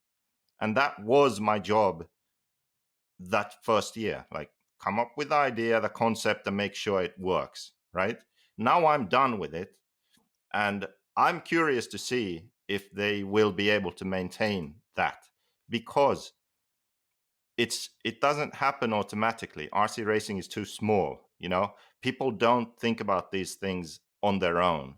In Formula One, MotoGP, like full scale racing stuff, they have PR people. You know, they have people who make sure everything is right for every picture, interview, everything. Like, everything needs to be just right and look right. Mm-hmm. In RC, we don't have any of that. No. It's just like, talk to this guy next to the trash can with a big mess behind him. Kind of. That's normal RC. If you want to promote a better image, someone has to make sure everyone is on point, right? Yeah. And that's what I did in the first year to the best of my ability, while still racing and being sort of half involved, right? By the way, people, it took us an entire day to make that whole shot sign at RCGP USA. And that's it. I watched you in focus an entire day to just doing that. I never Yeah, forget it. yeah, but But see, it looked good when it was done. You know what I mean? It looked great when it was done. And I was like, okay, yeah. All right, I get it. yeah, but it's a million of those small things. That's just Yes. one small thing, but there's so many of them, and Yes. and these things taken. It's You have to put time and effort into it, and there's no immediate return. Mm-hmm. You don't have to do it. If I mean, let's just go back here. Like, By the way, you this can is get away with this, right? You can get away with this and you can make money, right? yes. If you want to do something better than this, if you want to do this, you have to put in effort and time, and you don't get any return for it immediately, at least. And I think this is just a good example of it. This is what we need to do with everything, not just the image, but the racing format itself also, Mm-hmm. and the schedules and how new people, when they go to a race, what their experience is. Like, Mm-hmm. we need to do this on every level, not just how to set up a video shot, but Yes. on You know every what? level. And it's just, I'm I just get it. waiting. I'm hoping there's enough people who want to go that extra mile so that we can get over the hill that we're on right now and then enjoy some, a bit of a I boom think again, hopefully. I think we're almost at the top of the hill here, but it's whether we're gonna fall back down this way, like back down the way we came, or if we're gonna go over the hill and go get ready to go over the other one. It's a very close, like, people like, it's not like, okay, we're gonna go off into a rant here. It's not unfathomable to think that RC can die. Like, you know what I mean? It can die. It has died. Like, classes have died. Electric 10 scale died for a while. You know what I mean? And Yeah, like I said in the 3-part video series I made, I should still make one which is like a short one that has Mhm. all the main points in it. I Yes, just haven't had time. But go and watch those on JQ Racing TV. There's 3-part video series about our industry. right. I've actually got surprisingly good feedback for it. Just random people Yes. messaging me and thinking, like, basically saying that they watched the video and they've had many of the thoughts themselves, and now it's Mhm. sort of everything clicked together, and they think, like, yeah, it's true. Like, we Well, need to change some of the things we do. We need we to look do. at the future, man. Like, I know, like I said, I know this podcast is probably gonna piss some people off, but I made a decision. We like I told you, like I said, Joseph, man, if we're gonna do things, if we're gonna do things different, we're gonna have to break some eggs. You know what I mean? If you want to make an omelet, you gotta break some eggs. And like I said, I have nothing against Joey. I'm into this race. This has treated me really good, like nice people, all that type of stuff. Like, I like that social atmosphere of it and all that type of stuff. I love it. But I think we need to do better, man. And it's not just Joey. It's RC in Yeah, general. well, there's another thing. So if we look at all the big American races, for example, there could be a race like DNC exactly how it is today. Hmm. The problem is that all the big races are exactly like Exactly like that. DNC. Exactly. That's the problem. So if you want to have one race that's just a big festival mess kind of thing, Hmm. okay, that's fine. But when every race is that way and there isn't something different, that's a bit of a problem, I think. Yeah. Yes. I agree. And you know what, Joseph? I know we said this in the questions, but I wanted to say how happy I am once again, and I want to say congratulations to these young racers. I am so happy that even though I wanted Wally to win, you know, I really wanted Wally to win this. I'm so happy to see that. Like I said, someone told me that the top 3 of intermediate are all or expert are all under 16. Frankie Contreras, who just absolutely killed it, man. I hope this kid stays in racing. He has a bright future. I don't know Davey Bata, and obviously, I think we all know who Buddy is. That's good to see because you know the youth are the future, man. And I think in RC we don't kind of see that, but here it is, right here, man. We have these 3 young racers. Probably I don't know their ages, but all under 16, and they're the podium here in Nitro Buggy. And you know what? That's I think how it should be. You know what I mean? That's exactly where it should be. And that kid and these guys now strive to go to the pro class in the next race. I'm not taking any of this away from I wanted Wally to win. Obviously, he's driving a JQ car, but it really is impressive to see this. You know what I mean? It like no disrespect to like Don Winkelmotor and all these guys who really like they do their job. They drive well and all that stuff, but it was really good to see this happen. and it gives me hope because I get tired of hearing, "Oh, RC's only for old guys," because people don't want to put money into, parents don't want to. Well, mostly parents don't want to put time, and kids are different. Well, if you don't have kids, more kids and more young people coming into RC, and us old farts, we're gonna die here. And then what's gonna happen then? So we have to promote the youth and stuff like that. Like I would love to just it didn't even have to have another main. Just take the top. He could have took the top under 16 out of all of qualifying and then had a main form. You know what I mean? A little dash for cash or something. That would have been great. But you know what? I do wanna give some kudos. Do you have anything else to say before we go on, Joseph? No, I think we've All we've right. covered it all. I just wanted to say something also. I don't do you want to go to a rant, or do you want to wrap it up for this Well, week? you had a rant.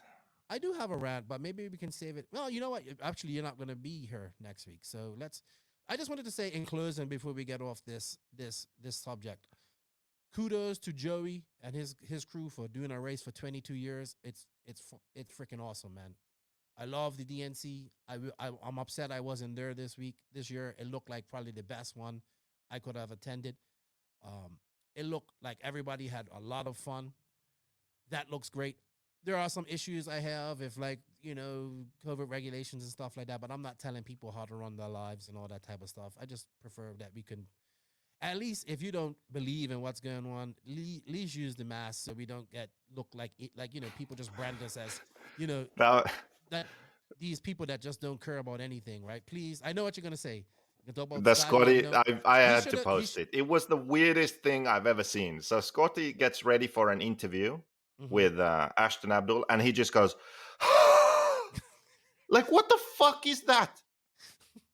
You are not wearing a mask. Someone is walking up to you wearing a mask, and you just breathe out through your mouth for like 3 seconds for no reason. What the fuck was that? I don't know. It's on my Instagram. You have got to admit You know, that was ridiculous. I don't on just real quick. I don't want to get on this. I just don't understand why these companies don't make these guys wear 'em. I mean, it's a perfect product placement. Like, you know what I mean? These young kids are wearing them, like, and us grown adults I can't mean, at really see least it. Live RC should have had it Yes, of for the course. interview and And stuff. Like you know just what? like every other sport in the world right now. Hmm. Media Just when you see it, like it's exactly. just okay. And That's like an obvious one. yeah, of Jesus. course, of course. I was just like, come on, guys, come on. But kudos to those guys. They pulled off a good job. Hey, kudos to Andrew and his Thunder Alley crew. I know they bust their asses. Like I saw Andrew out there watering. This is good for his track. Like, you know what I mean? Really good for him. They need this Yeah. boost. This is really good for them. Hopefully this, I say this, maybe this race can go to a different track in SoCal, a permanent track or something next year. And then they can, each race can have it each year. So this boosts their income for the year. You know what I mean? So kudos to the Thunder Alley track and all that stuff.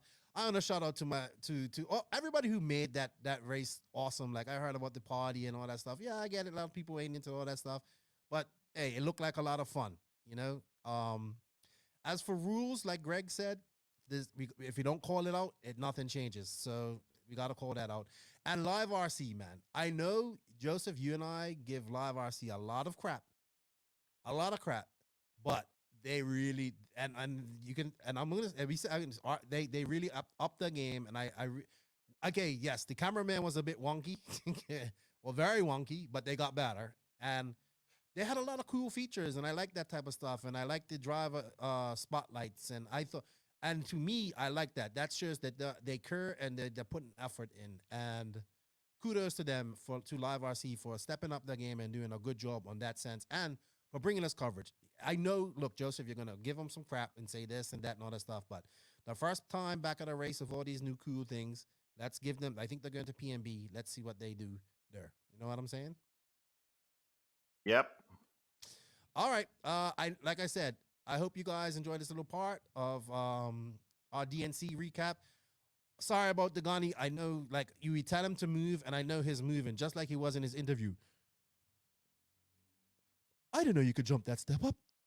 I didn't know you could jump that step up. I didn't know you could jump that step up. And also, if you're listening to this on audio, you might want to watch it on YouTube. on our YouTube channel. Give us a Oh subscription. yeah, I forgot this is a podcast too. Right. Yeah, I was showing some pictures there Yeah. earlier. So you want to check it out, and we shared some video, and leave a sub because I have 140 more subs, and then I got to do the Toe of Satan challenge. So this is a good way to force people to actually go on the No Name RC podcast YouTube. yes, and sign up, and you get to see all the what we was talking about there. So go check that out. Joseph, you know what time it is? We did a lot of ranting on this podcast, but we have one more rant to go. Okay, let's make it a quick one. I'm hungry. We are now at that point of the show where you should fasten those seatbelts and put your big boy pants on. Whoa. Things are about to get serious. It's time for the JQ Racing Rant.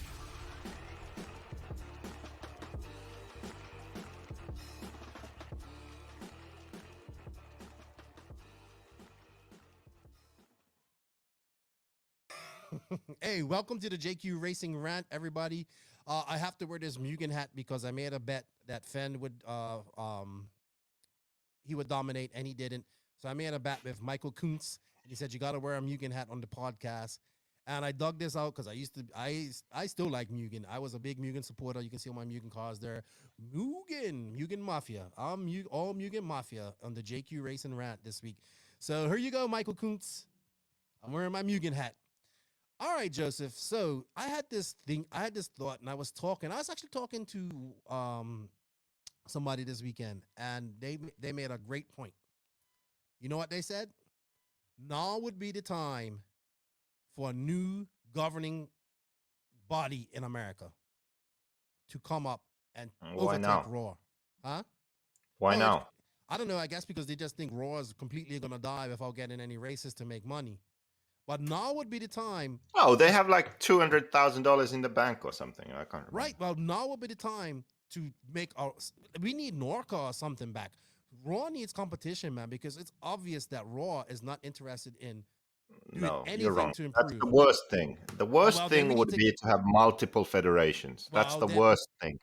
The best person wins. I disagree. No, with you. I heard a really good quote. It was individuals make change. What the hell was it? Individuals make change, institutions maintain it, or something, like make sure it stays. I need to look up the quote. But anyway, you get the point. Like, yes, individuals can create the change, but it won't stay unless you have good institutions. Agreed. Our institutions are the federations. Now, if you have multiple federations, it's never going to work. You need one strong federation. That's the best way. Absolutely. Especially because RC is so small. So Roar is affiliated with IFMAR and EFRA. Mm-hmm. So globally acknowledged, recognized. This other one wouldn't be. So that would already be a big problem. I don't care. I don't think Raw cares. I don't care. If you go to the World Championships, you need to win the Raw Nationals or be up in the top 50 or whatever, and then you get a spot, right? So none of the drivers who want to race internationally at Worlds, for example, would leave Raw. It's all right. You know, they can still have their nationals. Not. So having a second one doesn't work. You need to fix Raw. That's the way to do it. Just like in Europe, you need to fix EFRA. You need to fix IFMAR. You can't have another one. No. You know that's a pipe dream. We have these, and we need to fix these. That's how it is. When an apple's too rotten, you have to throw the apple away and get a new one. That's how I look at it. And you can't cut the cancer out of Raw. Gotta go. I'm sure there's individuals inside. Why can't you? Because it's obvious that nobody wants. I'm sure just like in AFRA and other organizations, I'm sure there are individuals who think exactly like what we're saying right now. I'm sure the only way to do it would be if all the manufacturers that race actively came together and said, you know what, fuck IFMAR. Yeah. And if they did that and then made a new one, and then either some of the federations would join, if EFRA would join the new one or whatever, or they would be all new. That's the only way, but that's never going to happen. I know it's not. But in America, in North American racing, it's like the Wild West right now. There's no, It's a headless snake. There's nobody steering the rudder for North American racing right now. The manufacturers are. Let's be honest. So they are, and we have you determine who your national champion. Okay, the national champion is always going to be who the national champion is, no matter what. The cream will always rise to the crop. But to qualify for this race, it's just who can sign up fast enough. Here we have races. Yeah, that's the dumbest thing ever. Right. So here we have races that have no rules, no referees, dangerous obstacles that can kill people. No high vis vests, just little basic things like this. That if when I went to the UK, like if you didn't abide by the rules of the BRCA, and I'm sure they are not perfect either. But if you didn't pay a membership, you had 3 races free, and if you didn't have a membership, you had to get one right there. It's pretty simple. It covers you, and you play by the rules. It's pretty simple, like, you know what I mean? But here we have these races. There's no, like, it just comes down to this. But what we need is a governing body. I mean, most people in RC now that are racing RC cars don't even know there is a governing body of RC. Who is Roar? Nobody cares.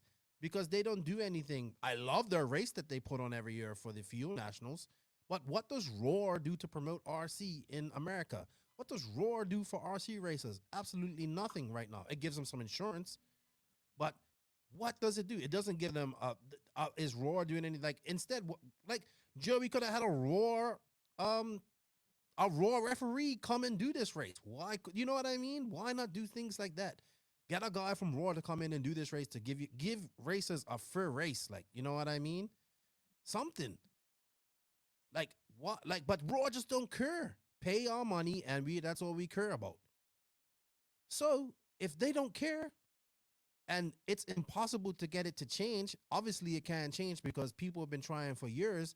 Then, like, just get rid of it and start all over again, or just let them do what they do, and you start another one, or a group of people get together and start a new one that's better.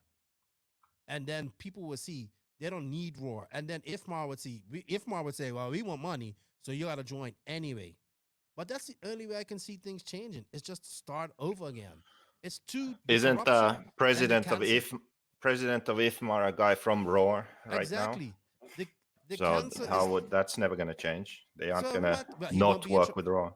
He doesn't get to be in. Well, when nobody's paying the memberships, then it doesn't matter, innit? That big race that they have every year, that nobody goes to that, then what happens? Yeah, but everyone would because they want to go to the Worlds. Don't you understand? Yeah, well, make another Worlds. Make a whole another Worlds. Because no, the cancer's too it's deep. Not going to work. Or get the people that are. We have to figure out how to get the people that are not, who are stunting the growth. Get them out and get people who want to make change happen. Trust me. That's what you should do. The only way to change it is to work with the federations we have now and change them. And the only way to do that is to get the manufacturers to care enough about the hobby or sport as a whole, instead of just focusing on themselves and their own sort of benefit, to get them to work together and force change. That's the only way. But the problem is that the companies who are doing well, actually pretty much all, regardless of if they are doing well or not, the way most RC companies think is, if I do A, I benefit. Great. If I do B, I benefit, but other companies also benefit. Okay, I'll do A. That's how they think. They do things that benefit themselves and no one else. That's their goal. Why should we do something that benefits someone else? That's how they think. Some people have even said that outright. Like, why should we do this? Because it benefits other companies also. Mm-hmm. That's the way they think. So as long as this is the way they think, the companies will never come together for something better. Do you see what I mean? Even if it benefits themselves too, it's because others benefit alongside them. Somehow that's bad. I agree. That's why they can't all agree. Like, hey, let's all agree to all go to these races, or let's all agree to do something to improve the industry, whatever it may be. Like, let's all agree to put some money in a pool to get better media coverage at all these races. That never happens, because it's like, why should I pay into this media pool of why should I pay into this pool of money that sends Control and RC Racing TV or Live RC to some race to cover it? Why should I do that when others also benefit? That's how they think. It's so stupid and short-sighted, but that's the world we live in. We have to deal with that, and we have to figure out a way to get it done anyway. I agree. I still think we should just start over, but I get it. I understand what you No, mean. you can't start over. I know we can't, but why not? Norco was. I gone, just explained to you but a few reasons why not. It's not going to work. No, maybe trust you never me. know. You never know. Either we cut the cancer out or just put a bullet in the head and go. That's how I look at it. That's how I look at it. If they stop, if people stop supporting it, do you think if the manufacturer didn't send their races to the Raw Nationals, do you really think Raw? But they will. No, listen. Say all the manufacturers refuse to send their top. Why? Why would they refuse? No. Let me finish. Say every manufacturer got on board about this and said, no, we're not going to do this. What if they didn't send and still people went? Do you think Raw is going to send? What if I go and I finish first at the National? You think they're going to send me to represent America? Well, I can't represent America anyway, but you know what I mean? It's never going to happen, obviously. No, I don't know what you mean, because I just said that they would never do that. I know they wouldn't, because they want to go to the Worlds, and to go to the Worlds, you have to go to the Raw Nationals. So they go to the Raw Nationals. Which part of this don't you understand? You know what? I understand that, Joseph. I understand all of that. I just don't care. We need to change it. Simple as that. Yeah. People like you are not the people who make change with that attitude. No, but I don't care. I just want change. You have to fucking think about it and do something that can help cause that change. I just think we need to start over, because too many people have come into Raw who probably think like us, and then they just get tired because the hierarchy is just too hard. You know what I mean? It's ingrained. Like, how are you supposed to do this and get anywhere when you got good ideas, but your hands are tied? You get what I'm saying? Yeah, it's just like EFRA. Same thing. The same thing. So they're all suffering from the same thing. People who want to make change, but their hands are tied. Manufacturers have to come together. That's it. I agree. Pretty much. If they just come together and say, hey, we're not going to support these races, we're going to do this. Don't get me wrong. I love the Worlds. I want the Worlds and everything to happen. I love the Nationals race, but I just getting kind of tired of like the hypocrisy and just the bullshit. Like, you know what I mean? Like, we just heard, and like, Raw, no, like, let's be honest, Raw doesn't give two fucks about RC racing in America. I just don't think they care. They care about that big race that they have every year that they sell out in 10 minutes on the internet and make a big chunk of change. That's all they care about. All they care about. They're no different from when we talk about it's all about the money with these other races. Raw is no different. No different. They want to make the money. I wish they could do things because they can make a change in RC. So, I don't know. Should we start all over, people, or should we do what Joseph said? I'm interested to see what people think about this in the comments. I'm sure we're going to get a lot of comments this week. Joseph, anything to add before we sign out here? You know what, Joseph? Nope. I forgot. You know what I forgot to do? No, I don't. Being as you went and got a haircut today, it's time to do an ad read for manscaped.com. Joseph, being as you're looking all fly, you're all trimmed up, you know, got your hair cut and looking all spiffy, it's time to get your bottom parts looking all spiffy. So you need to use a Lawnmower 3.0 with a light that's waterproof, so you can get down into those nooks and crannies and get a clean shave and not nick your nuts. You don't want to nick your nuts. Not right now, Joseph. It would be bad. So you should go to www.manscaped.com.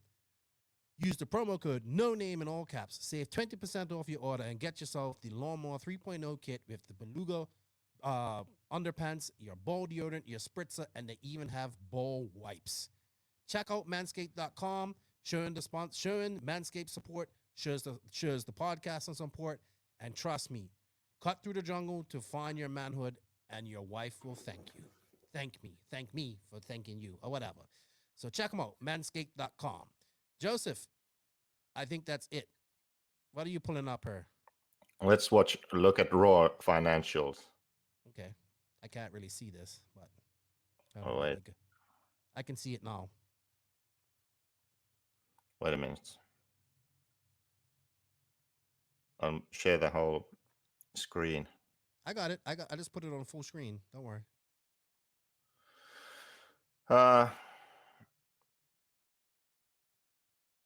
Yeah, look at this. So they have this is the last one they have, 2016, on their website.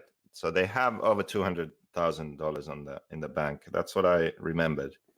They pay someone 30 grand a year to, do whatever they do the work. But 145,000 on nationals and world's expenses. Now, I bet a lot of that is also just travel and whining and dining. I can't see them paying that much to the organizing club, right? But this is for Raw, not for. Yeah, this is wrong. We were talking World about Championship expenses. What are they doing? Why do they have World Championship expenses? I don't know. Maybe if there are worlds in America, then they give some money, or then it's just let's go to the worlds. I mean, Kind of are they travel paying- budget. I don't know. Insurance, because it's America, it's big. I mean, insurance, I can't remember. EFRA was quite low, if I remember correctly, like a couple of thousand. Here's 30 grand. Yeah, that's expensive. Office supplies, yeah, fine, whatever. But then postage and mailing, 4,000. Telephone, fax, email, 2,000. Who has a $2,000 phone bill? Like, I don't know. Website expenses, 3,500. So yeah, there's a lot of opportunities here too. National. Oh, sorry. Go up here to. Yeah, National and this is $105,000. Yeah, so I wanted to bring this up for this reason, because you said, what does Raw do to promote RC? This is my favorite part of it here. $6,000 promotional expenses. That's it. That's the good. Oh good my bit. gosh, man! Imagine if they took some of this 42,000 that they did to go to the worlds, and put that here in that 6,000. How much better they can do? Amazing. Yeah, Amazing. I would like to know what this is. This 145,000. Like, do they really, like, when you have the Raw Nationals? How do you really get that much? How many nationals are there a year anyway? You have how many different nationals? Well, you have obviously all the on-red ones. You have the 10 scale nationals. You have the 8 scale fuel nationals. You have ENATs, which is small. Like, do they all get 10 grand from Raw or something? No idea. I mean, I'm sure. Well, you know what? You know how I know what this is. You know what this is? It's because they get all the entry money, right? And some of the entry money goes to the club organizer, right? And they keep their share. $100,000 into the nationals. I just don't see it. Like, you know what I mean? Yeah, it's probably something like that. Because they even get people to sponsor the nationals. So I don't see them putting $100,000 into the national expenses. It must be the entries. There we have nationals entries 105,000, nationals expenses 103,000. Maybe maybe we need to get them on her to talk, but they don't answer emails. So. Yeah, it's probably that way. So the entry money, they get their membership fee, they keep that, and then the organizer gets the entry fee, something like that. All right. Sweet. Well, there we go. Again, you will have to watch this podcast to see all of this stuff on YouTube. Yeah. All right, Josie. You know what, though? I did want to say something. I think we found the new Jay Smoker, but the younger version. I was watching him. He was the only one doing the Who's quad. that? It's Spinrad. Walker Spinrad. Spin Daddy. He was the only guy sending it through those quads in his A main. I loved it. He was the only one. I mean, he didn't do it every lap. He crashed a lot, but it looked good when he did it. So what's up, Spin Daddy? We gotta get a better name for you, though. I don't know. We can call you Guy Cooper or something like that. Some 1980s or 1990s motocross guy that used to send it without responsibility. But congratulations to him, man. Yep. He's killing it. I liked it. I like seeing that. Jay Smoker's gonna have to pass the flag to him. It's gonna be like, Now you got to run this little tag on the back of your wing if you really want to be smoker. So Yeah. good stuff. Ended on a good note. Joseph, it was good to get back on the podcast with you. It's been a while. I don't think we're going to have you on her for a minute because you got some things coming up here soon, I would say. Yeah, going for some testing finally. 8 scale Woohoo. Yeah. Can next you tell week. people where you're going? Oh, they'll find out.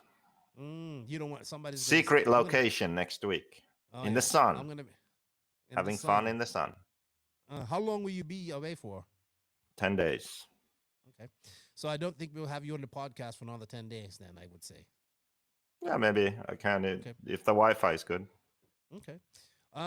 Thank you for your time. It's been enjoyable having you back on, man.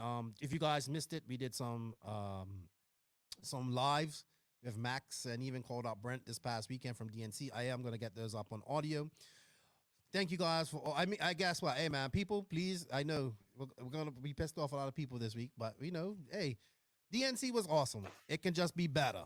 RC is awesome, but it can be better. It can be better if we all work together. That's how it comes down to. We can grow RC Invisible up. Speed book is awesome and it can't be much better. There we go. I haven't even started reading it yet. I have a whole bunch of books that I need to read. Hey, man. Thank you. I had fun. I had fun with this part. It was great. Good to get Greg back on her. Now we need to get him back on her to tell some stories. But hey, thank you to all of the NNRC listeners around the world, the NNRC squad. We can't do this without you guys. Thank you guys for the support. Keep sending me those readers' rides and posting up on Instagram and enjoying doing that. Spreading, trying to grow RC different, my own little way, trying to do my little things and for RC. So thank you for that. Thank you to all the patrons. You know what? I gotta say thank you to a special patron, Joseph. And even I showed you this, and I was super pumped. I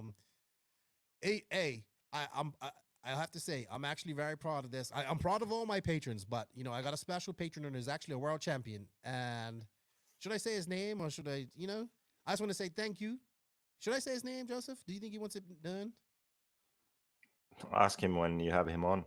All right, but hey, when you got a world, it's not all for a world champion, but when you got a world champion that pays into your Patreon, you must be doing something good. And he sends you a good note and says he listens to you while you're wrenching.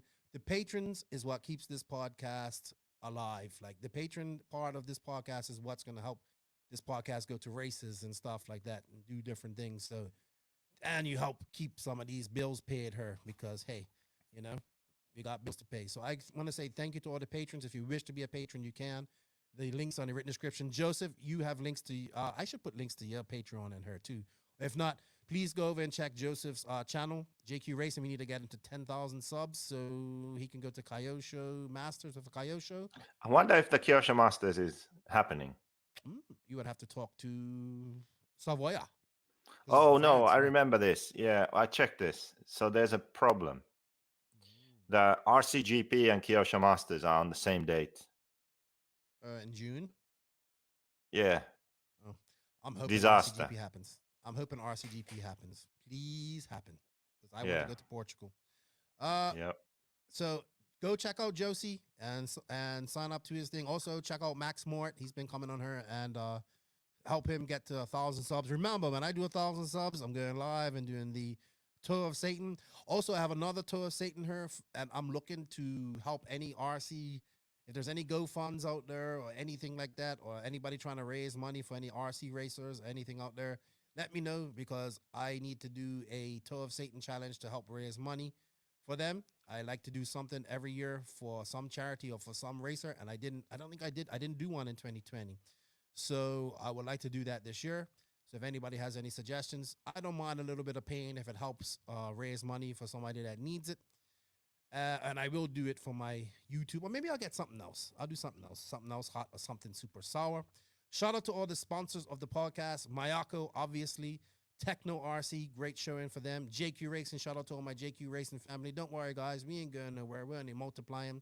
Beach RC, thank you, Brent, for going out there and, just, having fun. I'm glad you went out there. Sun City RC Raceway, they got the TNR fuel race coming up next month. Don't forget to show them some love. Racecraft USA, get yourself a command module, man. Chasing those guys, I love their advertising, cool dudes, and he should be getting his board soon. So check them out. Manscaped.com. Go get yourself a lawnmower. All promo codes on the written description. Papa Willie's Traction Tonic. I think I'm gonna have Scooter on next week to talk about his product and all that type of stuff. Great dude. We want to get his product into the off-road world more. He's an oval guy. Wally Builds. Please show. Wally is trying to make differences in the industry too. He's got some really good programs and all that stuff. He doesn't just build cars. He's doing training. He's doing training sessions and stuff like that. So hit up Wally. House of RC. Ooh. I heard something's coming tonight for House of RC. So keep your eyes on. Well, not tonight. By the time this is released, you'll know. Their app will be out. So hopefully. And hey man, who am I missing? RCGP. It ain't going nowhere. I have one. You know what? One thing before I go, you guys, if you don't agree with RCGP and what it does and all that type of stuff, that's cool. But I would implore you to use some of the methods that RCGP done. Maybe you don't have to do their format and stuff, but just think about it. They actually went out of their way to have staff. They had referees. They had Stefan. You had announcers. You had race directors. All the stuff. They went out of the RCGP format to having people to do things properly, made it fair for everybody. So what if Mal pissed off Elliott Boots at the race? He made it fair for everybody. And that's what has to happen. It has to be fair for everybody. We are racing. It's supposed to be fair. So if you don't like it, but just think about that stuff. Okay, rant over. And of course, JQ Threads, man. Shout out to you, Joseph. And you still haven't fixed the logo. What logo? Oh, down here. JQ Threads logo.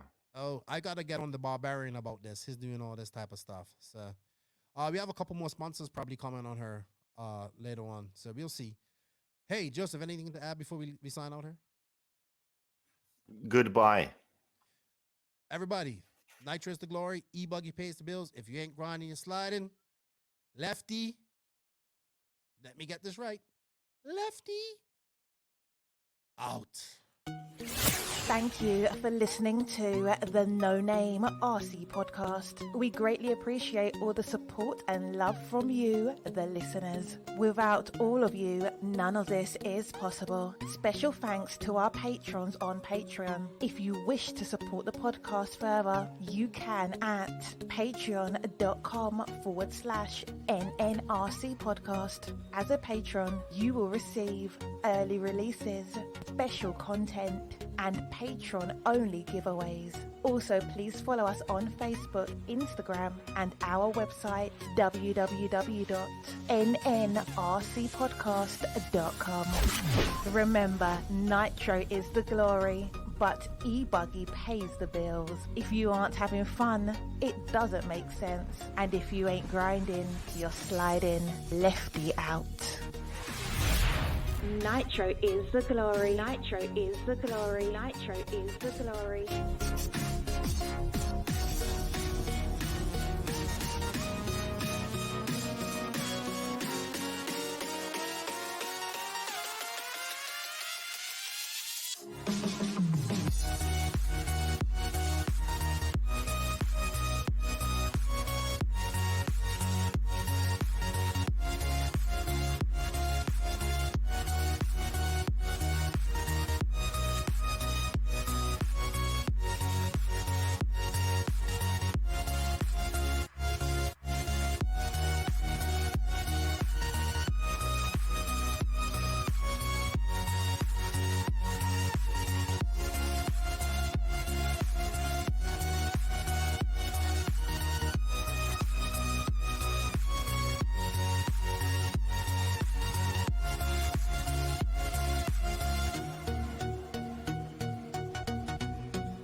so bad.